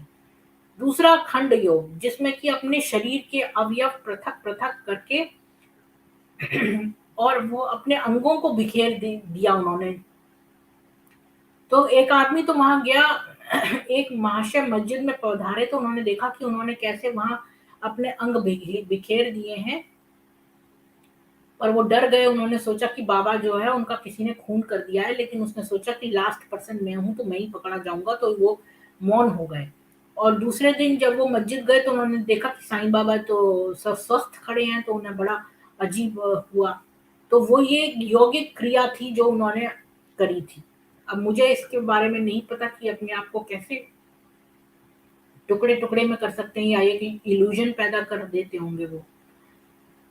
तो वो चमत्कारी थे और यौगिक भी थे। और एक बार जो है उनकी दयालुता ये थी कि एक बार जो है एक धूनी में लकड़ी डालते जा रहे थे, कुछ कुछ समय बाद उन्होंने अपना हाथ ही उसमें डाल दिया और जो झुलस गया। लेकिन उन्होंने कहा कि उन्होंने एक बच्चे को बचाया है जो कि आग में गिर गया था। तो उन्होंने भट्टी में हाथ डालकर शिशु के प्राण बचा लिए।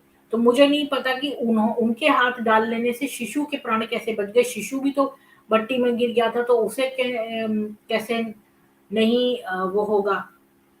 ये बात इसमें नहीं लिखी कि शिशु भी तो भट्टी में गिर गया था, तो वो क्या नहीं जला। अब कुष्ठ रोगी की सेवा जो है वो कि माधवराव देशपांडे के द्वारा बाबा का हाथ जो है वो करना चाहते थे उनका उपचार, पर उन्होंने मना कर दिया। डॉक्टर परमानंद को उन्होंने मना कर दिया उनके हाथ जो झुलसा हुआ था उसका ऊपर कोई भी मलहम लगाने से, और उन्होंने कहा कि अल्लाह ही मेरा डॉक्टर है। और जब बाबा लेंडी जाते तो भागोजी वो था, वो कोढ़ी आदमी जिसको उन्होंने धक्का दिया था, वो छाता लेके उनके साथ जाता था। अ, तो ये कि वो भागोजी ने जन्म में उन्होंने कहा कि भागोजी ने पिछले जन्म में अनेक पाप कर्म किए थे, इस कारण वे कुष्ठ रोग से पीड़ित थे। उनकी अंगुलियां गल चुकी थी और शरीर पीप आदि से भरा हुआ था, जिससे दुर्गंध भी आती थी। यदि बाह्य दृष्टि से वे दुर्भागी प्रतीत होते थे, परंतु बाबा का प्रधान सेवक होने के नाते वो भाग्यशाली थे। तो ये बात तो है कि देखो मोहम्मद जो था, एक बार उसके पास एक कोढ़ी आया तो उसने डर के मारे उसे जल्दी से भगा दिया वहां से। लेकिन ये निडर थे, उन्होंने जो है कोढ़ी को अपने साथ रखा, पर ये नहीं लिखा कि उन्होंने जो है कोढ़ उसका ठीक कर दिया। बालक खारपड़े का जो एक प्लेग है, एक और जो है उनका चमत्कार था कि अमरावती के श्री दादा साहब खारपड़े की धर्मपत्नी अपने छोटे पुत्र के साथ शिरडी में थी और उसके पुत्र को बहुत तेज बुखार था, उसके प्लेग की गांठें भी निकल आई थी। तो यहाँ पर बाबा ने जो है कहा कि आकाश में बादल छाए हुए हैं, और उन्होंने अपनी कमर तक अपनी कफनी उठाई और लोगों ने देखा कि कि बड़ी-बड़ी 4 गिल्टियाँ उन्होंने अपनी पीठ पे दिखाई, और देखो कि मैंने ये भक्तों के लिए कष्ट उठा लिया है। तो यानी कि वो जो बच्चा प्लेग ग्रस्त था उसकी गिल्टियाँ इन्होंने ले ली हैं। और ये नहीं देख बताया है कि वो लड़का ठीक हो गया कि नहीं।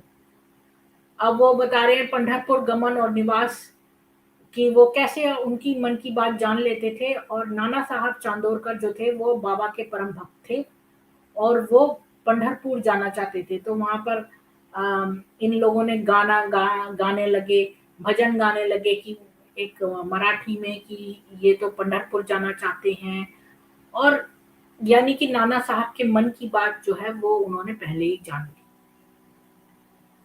अब आते हैं अध्याय 8। ये क्या है, 7 है कि 8 है? तो ये बता रहे हैं बाईजाबाई ने, ये 7 होगा। बाईजाबाई ने किस प्रकार जो है वो उनकी सेवा करती थी, और वे मस्जिद में तात्या कोते और महालसा पति, हाँ तीसरा महालसा पति था जो उनके साथ सोता था।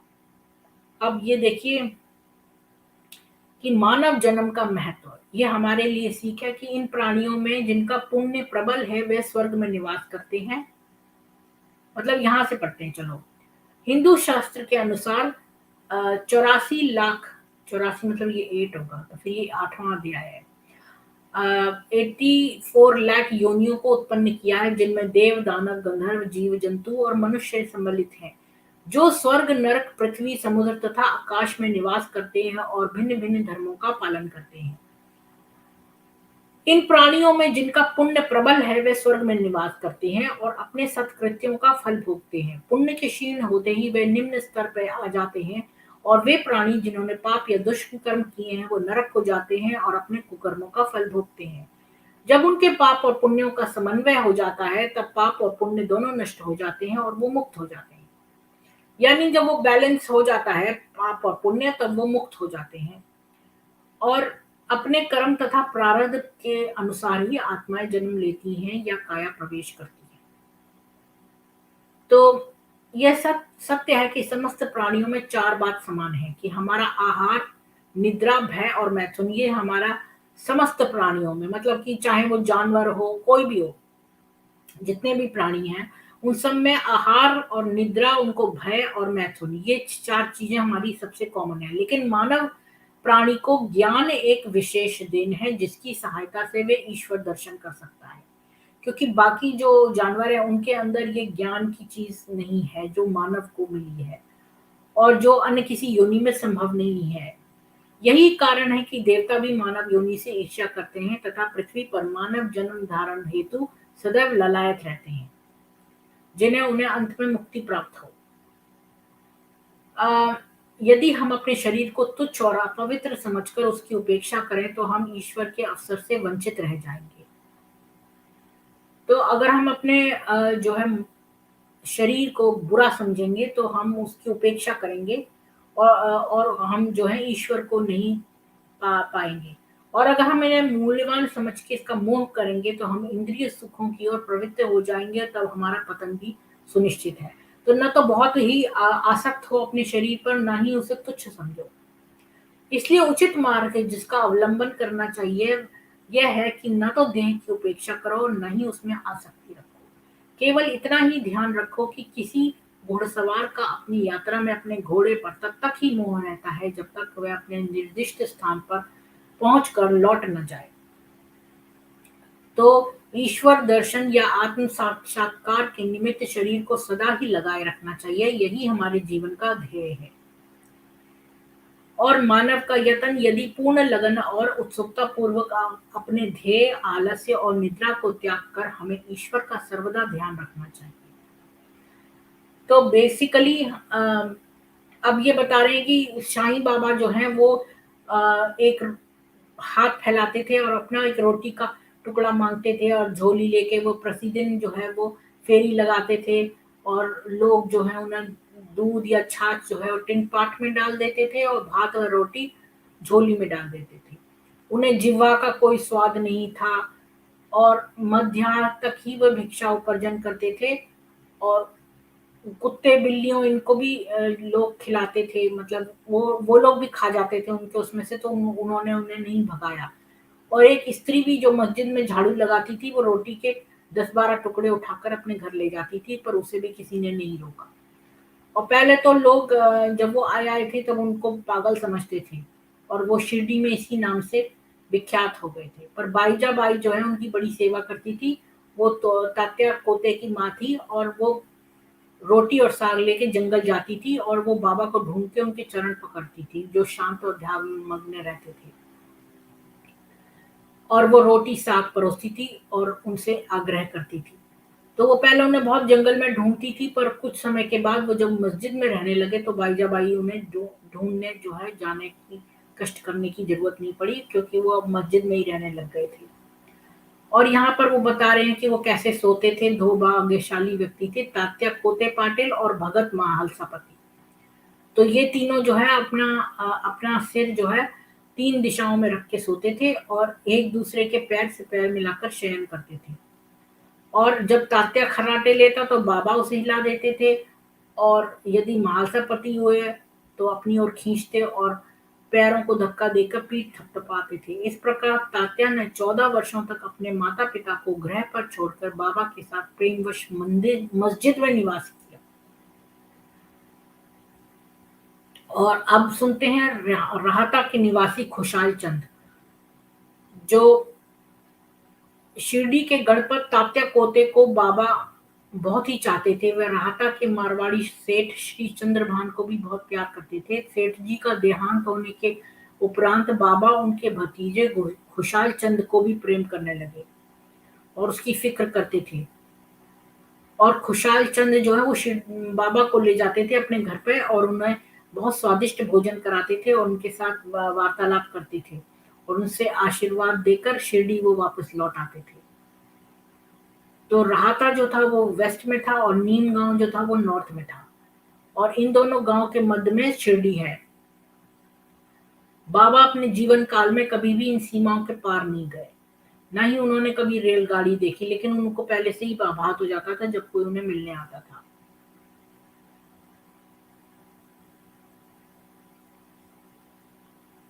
अब 9वां अध्याय, शिरडी की विशेषता। बाबा की आज्ञा के बिना कोई भी शिरडी से प्रस्थान नहीं कर सकता था। ये तो हमने सुना है कि वो जो है हर एक को रोक लेते थे और किसी को जाने नहीं देते थे, और अगर किसी ने उनकी आज्ञा का उल्लंघन किया तो मानो उसे अनेक कष्टों का निमंत्रण दिया। तो ये बता रहे हैं तात्या कोटे पाटिल, जो उनका इतना हर वक्त उनके साथ सोता था और हर वक्त जो छोटा बच्चा था जो अपने माँ बाप का घर छोड़ के बाईजाबाई का उनके साथ रहने लगा था, तो वो टांगे में बैठ के कोपर गांव के बाजार जा रहे थे। तो वो मस्जिद में आए और उन्होंने कहा कि मैं कोपर गांव के बाजार जा रहा हूँ, तो साईं बाबा ने कहा शीघ्रता मत करो, थोड़ा ठहर जाओ मतलब, पर गांव के बाहर मत जाओ, लेकिन अ, शाम तक श्यामा को साथ ले जाओ। लेकिन उसने बाबा की अवहेलना करके तांगा मंगाया, और एक घोड़ा जो था वो जो है उसका बिदक गया, और उनकी मोच आ गई और वो गिर पड़े। तो तात्या को जो है चोट तो नहीं आई, लेकिन उनको ये पता चल गया कि उन्होंने साईं बाबा के आज्ञा का उल्लंघन किया है। तो ये एक और भी बड़ी बात है कि अगर आप किसी जो है इस टाइप की कोई अम, चमत्कारी व्यक्ति के पीछे अगर आप वो हो जाएं, तो अगर वो आप उनकी कृपा दृष्टि में है तो ठीक है, नहीं तो अगर आप उनकी अवहेलना करते हैं या उनका कोई बात नहीं मानते तो आपका बड़ा नुकसान हो जाता है। अब यहाँ देखते हैं कि यूरोपियन आदमी था जो कि शिरडी आया, और उसने वे उनके चरण जो है उनका किस करना चाहता था, उनके पैरों को। और लेकिन उसने 3 बार मस्जिद की सीढ़ियों पर चढ़ने का प्रयत्न किया, लेकिन बाबा ने उसे अपने समीप आने से रोक दिया और आंगन में ही ठहरने को कहा। तो इससे उसे बुरा लगा और उसने सोचा मैं शिरडी से चला जाऊं। तो बाबा ने उससे कहा कि तुम आज मत जाओ, दूसरे दिन जाओ। परंतु वो न मान के जो है तांगे में बैठ गया। पर विहीर नामक गांव को पार करने के बाद बाइसिकल सामने आई और घोड़े भयभीत हो गए और दौड़ने लगे, और तांगा उलट गया और वो जो यूरोपियन आदमी था वो लुढ़क गया, और वो कुछ दूर तक तांगे के साथ घिसटता चला गया। फिर लोगों ने बचा लिया। तो जो भी बाबा के आदेशों का अवहेलना करते हैं उन्हें किसी न किसी दुर्घटना का शिकार होना पड़ता है, और जो आज्ञा का पालन करते हैं वो सकुशल और सुखपूर्वक घर पहुंच जाते हैं। अब यहाँ पे हमारे सीखने के लिए है कि शास्त्रानुसार वे व्यक्ति जिन्होंने 3 मुख्य आसक्तियां, तो हमें क्या क्या बुराइयां हैं। एक तो कामिनी मतलब कि लस्ट, कांचन मतलब सोना, और कीर्ति का त्याग कर, और फेम। तो लस्ट, मनी एंड फेम को त्याग करेंगे तो आसक्ति मुक्त होकर संन्यास ग्रहण कर सकते हैं। और वही लोग भिक्षावृत्ति के मतलब वही लोग भिक्षा मांग सकते हैं। अगर आप सोचे कि कल को आपके पास पैसे खत्म हो गए तो हम भिक्षा मांगने के योग्य हो गए, तो नहीं। ये बता रहा है कि भिक्षा कौन मांग सकता है, जिसने जो है लस्ट, मनी और फेम का त्याग कर दिया। तो वो बता रहा है कि वो जो है भिक्षा वृत्ति जो है उसके एलिजिबल थे उसके लिए साईं बाबा। और दूसरी बात, एक ये पहला दृष्टिकोण है, और दूसरी बात ये है कि पाप और उसका प्रायश्चित। क्योंकि हम लोग गृहस्थ आश्रम में जब रहते हैं तो हम पीसते हैं, दलते हैं, पानी निकालते हैं, बर्तन मांजते हैं और चूल्हा सुलगाते हैं, तो बहुत सारे कीटाणुओं का विनाश होता है, तो हमें इसका पाप लगता है। तो हमें जो है यज्ञ करने चाहिए 5 प्रकार के। ब्रह्म यज्ञ जो वेद का अध्ययन करना, पितृ यज्ञ पूर्वजों को दान देना, देव यज्ञ देवताओं की को देना बलि, और भूत यज्ञ प्राणियों को दान देना, और मनुष्य यज्ञ मनुष्यों को दान देना। तो जो कीड़े वगैरह हम गलती से मार देते हैं तो उनके लिए। अब भक्तों का अनुभव क्या है। जो मुझे भक्ति पूर्वक केवल एक पत्र, फूल, फल या जल भी अर्पण करता है, तो मैं उसे शुद्ध अंतःकरण वाले भक्त के द्वारा अर्पित की गई वस्तु को सहर्ष स्वीकार कर लेता हूँ। भगवान कृष्ण ने गीता में कहा है।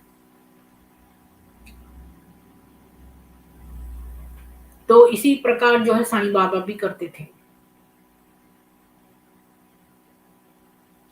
तो ये बता रहा है श्री रामचंद्र आत्माराम उपनाम जो है बाबा साहेब पहले प्रार्थना समाजी थे। वो बाबा के भक्त थे।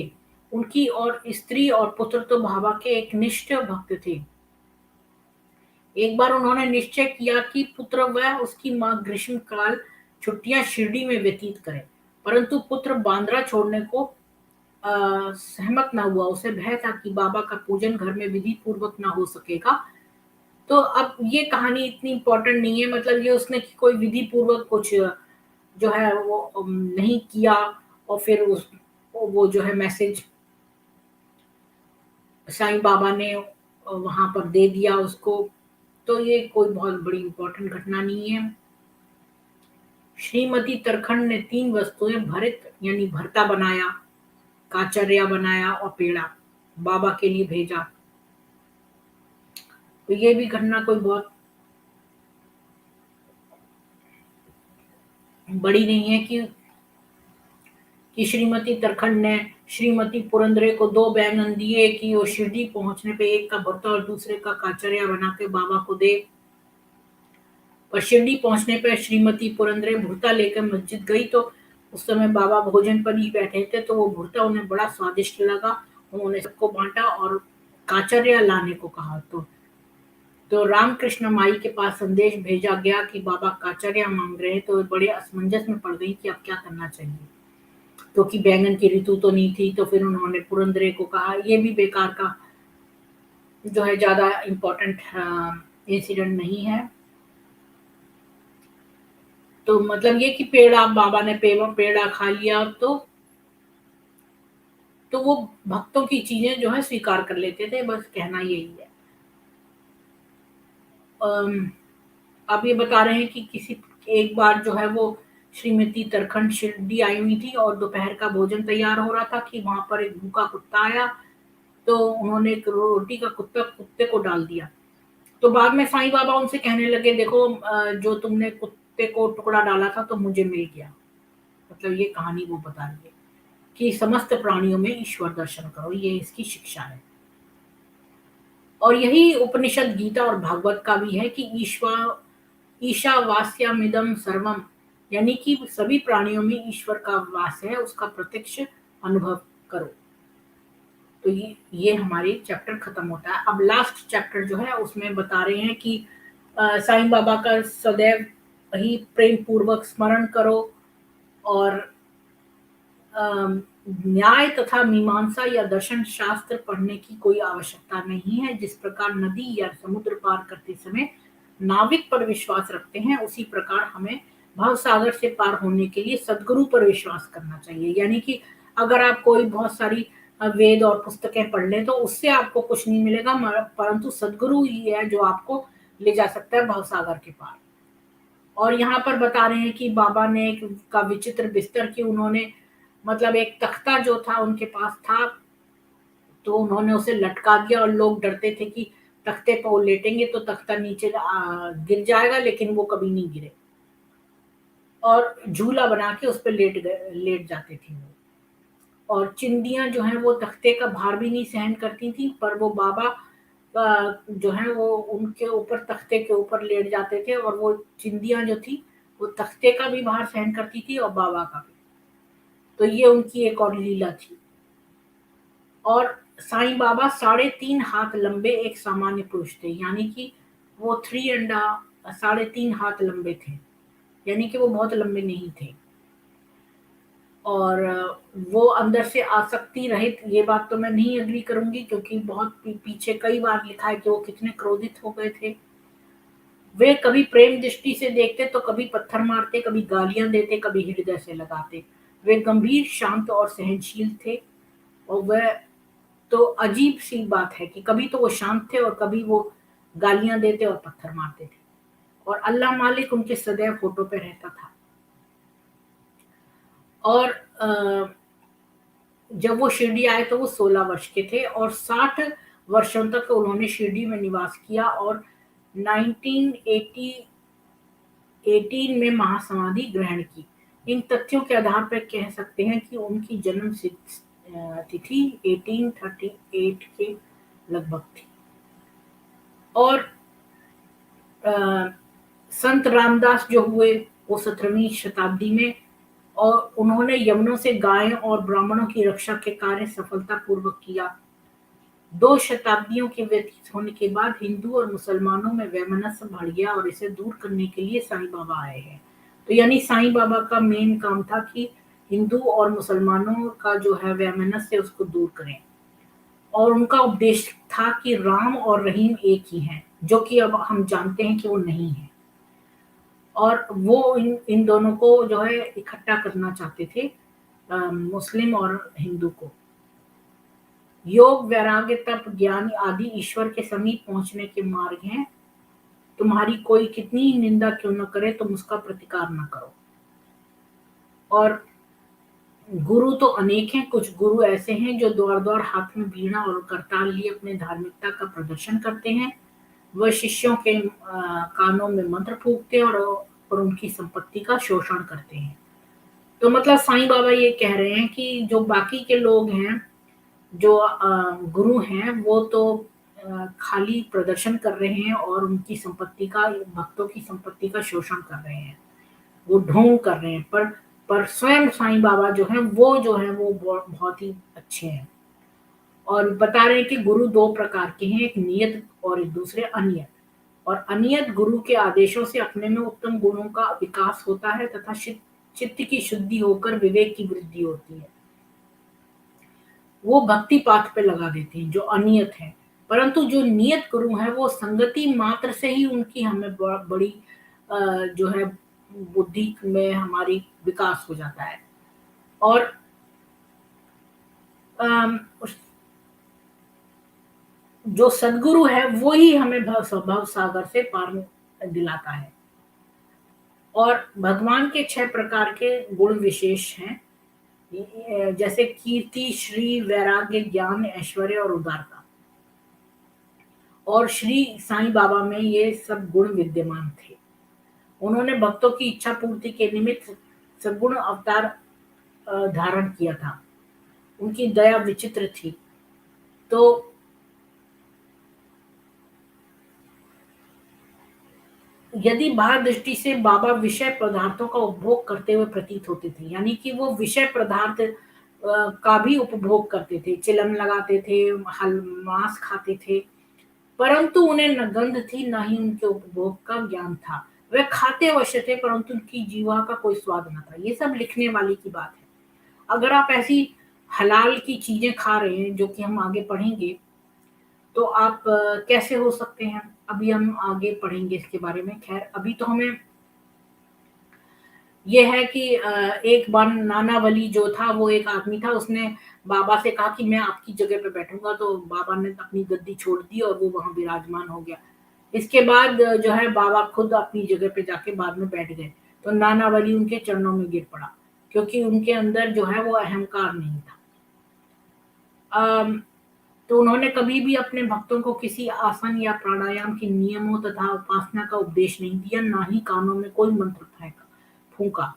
उनके लिए तो यही कहना था कि चातुर्य त्याग कर सदैव साईं साईं का निस्मरण करो, क्योंकि साईं साईं जो है वो साईं बाबा के नाम का स्मरण करो। मतलब वो चाहते थे कि उनके नाम का स्मरण हो। और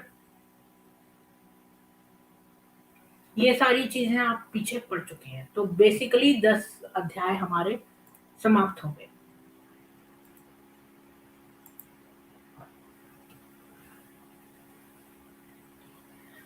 तो ये 10वें चैप्टर में आप सभी लोगों का प्रणाम है, को प्रणाम है। नरेंद्र, एसकेएस जी, शौकत जी, टेकपैरा जी, और राम प्रकाश शर्मा जी, अमित सचवाला जी, पाटू, और राज सिंह माथुर जी, नरेंद्र कुमार जी, भारतीय जी, आप सभी को प्रणाम है।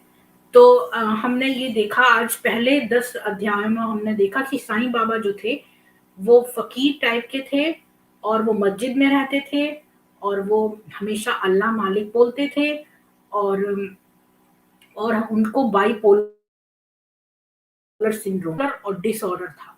बाइपोलर डिसऑर्डर होता है उन लोगों को जो दो तरह की पर्सनैलिटीज को जो है दिखाते हैं। मेरे ख्याल में, मैंने ऐसा नहीं पढ़ा, पर ये मेरा विश्लेषण है कि चूंकि साईं बाबा जो है अचानक से जो है वो जो बहुत ज्यादा क्रोधित हो जाते थे। उन्होंने तात्या के सिर का साफा उतार के उसे, जो बच्चा था जो उनके साथ रहने लगा था मस्जिद में, सोने लगा था हर रोज अपने माँ बाप का घर छोड़ के, तो उनका जो है साफा जो है उस बच्चे का उन्होंने आग में डाल दिया। बाद में वो खरीद लाई। एक साइकोपैथिक ट्रेट है, जो कि जला देना चीजों को।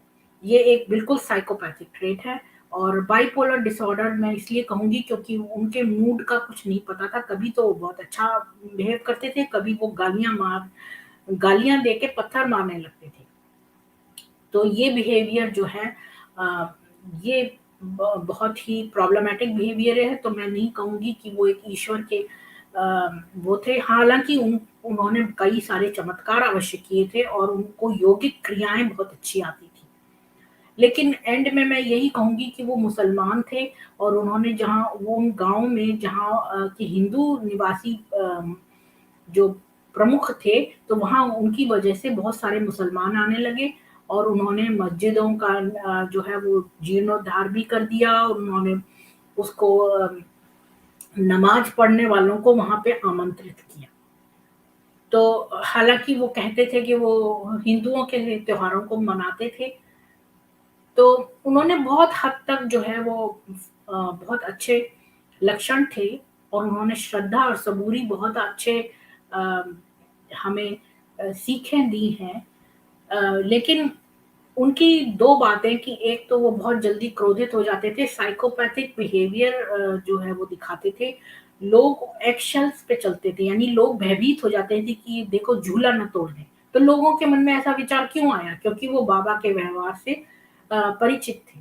तो साईं बाबा जो थे वो एक साइकोपैथ थे और लेकिन उनके अंदर बहुत क्वालिटीज़ भी थी कि वो सचमुच में उन्होंने मेडिटेशन करके और पावर्स हासिल कर ली थी, जिसकी वजह से वो चमत्कार दिखाते थे और योगिक क्रियाओं में वो माहिर थे। लेकिन चूँकि उनके अंदर ये बहुत बड़ी बातें 3 थी, एक तो वो साइकोपैथिक बिहेवियर और दूसरे कोई भी शिरडी में आता था, तो वो उसको वहाँ से जाने नहीं देते थे। और अगर कोई उनकी बात ना मान के वहाँ से जाता था, तो उसका एक्सीडेंट हो जाता था। तो ये दूसरी बात है और तीसरी बात ये थी कि वो अम लोगों को वहाँ पर इस्लामिसाइज़ कर रहे थे और अल्लाह मालिक बोलते रहते थे और ज़ोर-ज़ोर से जो कुरान पढ़ता था, उसे डाँटने की बजाय उन्होंने झूठी बात कही कि इसकी तो पत्नी है जो बुरे स्वभाव की है। तो लोगों को कष्ट होता था, जो लोग उनसे प्रेम करते थे, उनका कष्ट इतने सारे लोगों को जो एक व्यक्ति कष्ट पहुँचा रहा था, तो उसको मना करने की बजाय उन्होंने उन सारे लोग जो उनको पूजते थे और उनके लिए इतना पैसा और परिश्रम करते थे, उनके सुखों का ध्यान ना करके उन्होंने जो है उस कुरान को पढ़ने को उसको मना नहीं किया। तो ये 3 बातें उनकी जो हैं वो माफ़ी के लायक नहीं हैं। एक तो उनका जो है इतना गुस्सा कि उन्होंने तात्या बच्चे का जो है साफ़ा उठा के उसे जला दिया। चलो धक्का मारा 2 लोगों को ये भी बुरा व्यवहार है पर किसी का साफ़ा जलाना जो है ये बहुत बड़ी बात करी उन्होंने। तो मैं अपने आपको अपने अनुभव से ये बता सकती हूँ कि मेरे जो फ़ादर थे वो डीआरडीओ में थे और उनका एक जगह प्रमोशन होने वाला था तो किसी और जो वो मेरिटोरियस थे उन्होंने इस प्रोजेक्ट पे काम भी किया था लेकिन एक और का उन्होंने कर दिया प्रमोशन जो साईं बाबा का भक्त था। तो ये भी एक नमस्ते शैलेंद्र जी।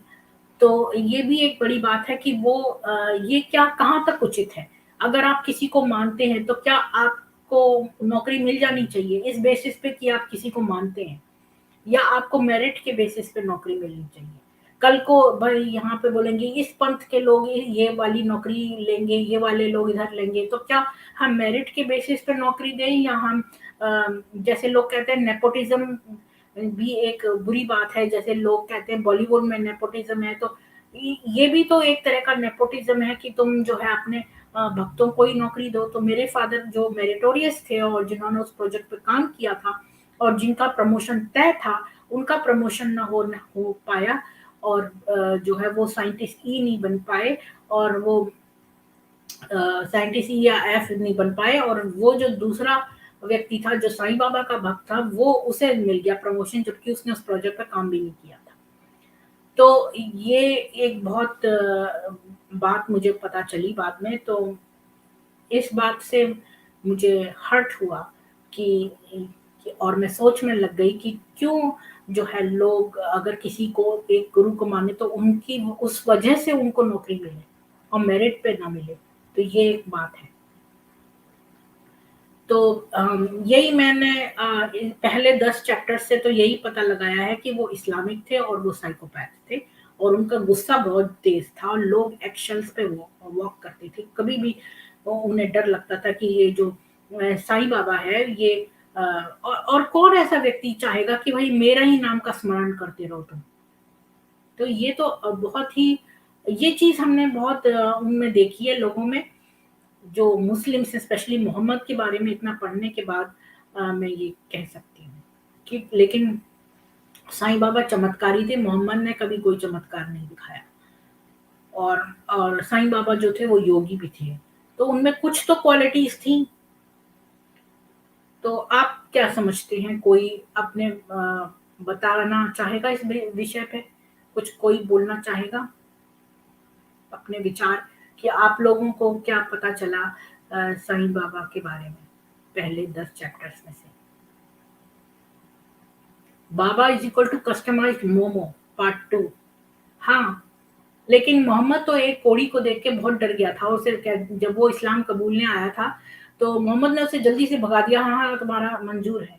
लेकिन यहाँ पर जो कुष्ठ रोगी था उसे वो हर वक्त अपने साथ रखते थे, अ, जो साईं बाबा थे। और लेकिन ये कहीं नहीं लिखा कि उसका कोढ़ उन्होंने ठीक कर दिया, और ना ही ये लिखा है कि वो जो बच्चा भट्टी में गिर गया था वो क्या जल गया या वो ठीक हो गया। तो योगी तो वो थे, क्योंकि अगर वो अपनी अंतड़ियां अंदर से निकाल के उन्होंने टांग दी सूखने के लिए, तो ये सोचने वाली बात है कि अम, मुझे नहीं पता कि ऐसी कोई साइंस है कि वो इल्यूजन क्रिएट करती है कि लोग जो देखने वाले हैं उन्हें ऐसा दिखने लगे। ऐसा होता नहीं है, जैसे हमने कई मूवीज में भी देखा कि उसने गन निकाली तो वो गन का जो पिस्टल निकाली तो वो पिस्टल की जगह केला बन गया या हार बन गया। तो ये भी हो सकता है कि जो देखने वाले लोग हैं उनको इल्यूजन हो जाता है, और ये इल्यूजन करने की तरीका है। तो या फिर वो योगी तो थे ही, और वो पहलवानी में हार गए तो उन्होंने अपना पूरा आउटलुक चेंज कर दिया, और वो हमेशा मस्जिद में रहते थे, मतलब वो इस्लामिक ही थे। और उन्होंने कुरान जो है वो पढ़ने वाले को जो है इम्पोर्टेंस दी, और बाद में उनको नियमित रूप से कुरानें पढ़ी जाने लगी थी मस्जिद में, जिनको वो न्योता देते थे। अभी तो मैंने खाली 10 चैप्टर पढ़े हैं, ये तो 300 सम पेजेस की किताब है मोटी। तो मैंने सोचा कि जल्दी से मैंने शायद ले ही लिया 1 घंटा तो, पर 1 घंटे में अगर आपको 10 चैप्टर्स का मसाला मिल गया तो कोई बुरी बात नहीं है। इम्पोर्टेंट इवेंट्स भी तो आपको पता चल गए। ऐसे तो मैं वैसे ही मुँह ज़बानी बता के आपको 10 मिनट में ही बता सकती थी ये बातें, पर आपको आँखों से मैं दिखाना चाहती थी कि उसमें क्या लिखा है कि वो गुस्से में कैसे भयभीत हो गए लोग, और उनकी आँखें साईं बाबा की लाल हो गईं, इतने ज़्यादा कुपित हो गए वो। नागी मूर्तियाँ पूजा लायक हैं। नागी मूर्तियाँ, नागी मूर्तियाँ मीन्स सच कला, सच कला एक्स मुस्लिम नहीं आरएसएस वाला गधा। इसका क्या मतलब है? आरएसएस तो एक स्काउट संस्था है, उसका हिंदुइज्म से इतना कोई लेना देना नहीं है, वो एक स्काउट है संस्था। और हिंदुइज्म की कोई भी संस्था होती है वो दूसरों के प्रति नफरत नहीं सिखाती, और ना ही वरना हिंदू इतने मूर्ख होते कि इतने सारे लोगों से अब तक लिंच्ड होते आ रहे हैं, लोग उन पे रूल करते आ रहे हैं, चाहे वो यूरोपियन हो चाहे मुगल्स हों। तो अगर हिंदू एक बहुत अग्रेसिव संस्था होती तो कोई बात, हिंदूज एग्रेसिव होते तो मैं उनकी संस्था मानती अग्रेसिव। पर आरएसएस तो वो ऐसी है कि भाई जिसने हिंदुइज्म के बारे में सोचा, बस इतना है। और उन्होंने ये जो है स्काउट संस्था है वो एक तरह से। वो मैं कोई हिंदुत्व की कोई हिंदुत्व को रखने की मतलब प्रमोट करने की कोई संस्था नहीं है वो। इस्लामिस्ट जो होते हैं उनका माइंडसेट जो है वो मुसलमानों की तरह ही होता है। वो सोचते हैं कि हम जैसे एग्रेसिव है और हम जैसे हेट्रेड सिखाते हैं, हम जैसे वायलेंस सिखाते हैं, ऐसे ये लोग भी सिखाते होंगे। जो जैसा होता है वो दूसरे के बारे में वैसे ही सोचता है। तो ये लोग हमेशा आरएसएस पे इसलिए डाउट करते हैं क्योंकि ये खुद ऐसे हैं। तो एक ही संस्था है जो आरएसएस हुई है जिसने हिंदुइज्म के बारे में सोचा, पर उन्होंने किया कुछ नहीं है अभी तक, सिवाय इसके कि जो लोग मुस्लिम्स जो है जो उनको लिंच करते हैं हिंदुओं को, जैसे कमलेश तिवारी वगैरह जिनका मर्डर हो गया, उनको शायद ये लोग हेल्प करते हैं जाके। और अगर ऐसा वो करते हैं तो वो जरूर स्वर्ग की प्राप्ति करेंगे। और जितने भी जिहादी हैं वो ऐसा कहते हैं लोग, राहुल आर्या टाइप, कि वो लोग उनका अगला जन्म पौधों का होगा, क्योंकि पौधे जो है वो एक जगह से मूव नहीं कर सकते हैं। लेकिन मैं समझती हूँ इनका जन्म कीड़ों का होगा, न कि पौधों का। यहाँ से मैं राहुल आर्या से फर्क जो है वो मेरा दृष्टिकोण है। मैं समझती हूँ जो जिहादी हैं वो कीड़े बनेंगे अगले जन्म में, अगर उनका जन्म हुआ, अगर वो हमेशा के लिए नरक न गए, हजारों वर्षों तक वो नरक भोगेंगे, इसके बाद शायद उनका कीड़ों का जन्म होगा। ये सोचो, जिसने एक इनोसेंट को मारा है, और इनोसेंट मतलब ये नहीं कि जिसने इस्लाम ना कबूला हो, इस्लाम ना कबूला हो, इस्लाम कबूलने वाला हो वो इनोसेंट है। इनोसेंट वही है जो है ही इनोसेंट। मतलब कोई भी व्यक्ति अगर कुछ भी पूज रहा है तो वो इनोसेंट ही है। अगर वो आपका धर्म नहीं मान रहा, इसका मतलब ये नहीं है कि वो गिल्टी हो गया। तो कोई अपने कोई विचार रखना चाहता है, कोई आना चाहता है, तो मैं लिंक भेज सकती हूँ।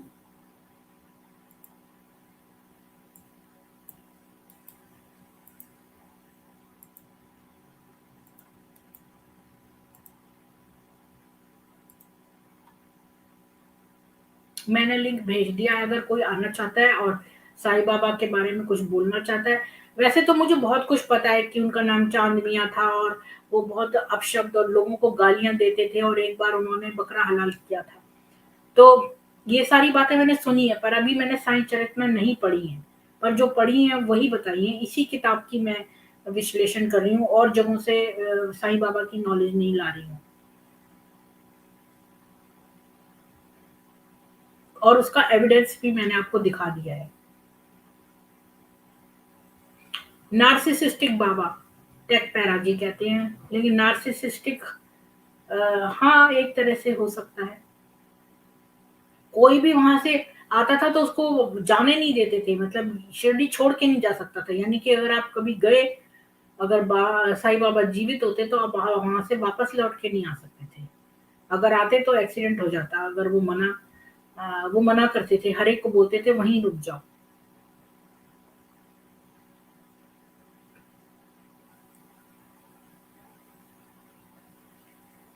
अमित नाहता जो है वो एक्चुअली में पता नहीं वो अभी इस समय है कि नहीं, पर मैंने जो है वो गालिब कमल के उस पे सुना था कि लोग टुन्नी टुन्नी करके बोल रहे थे सनातनियों को।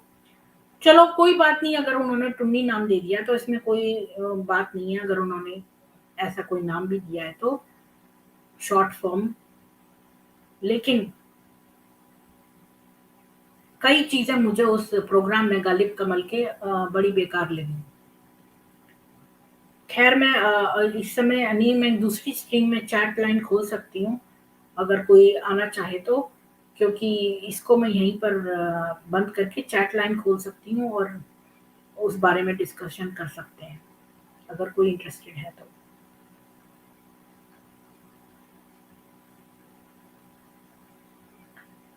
ठीक है, मुझे लगता है कि कोई भी इंटरेस्टेड नहीं है अभी बातचीत करने में। हो सकता है लोग चले भी गए हों।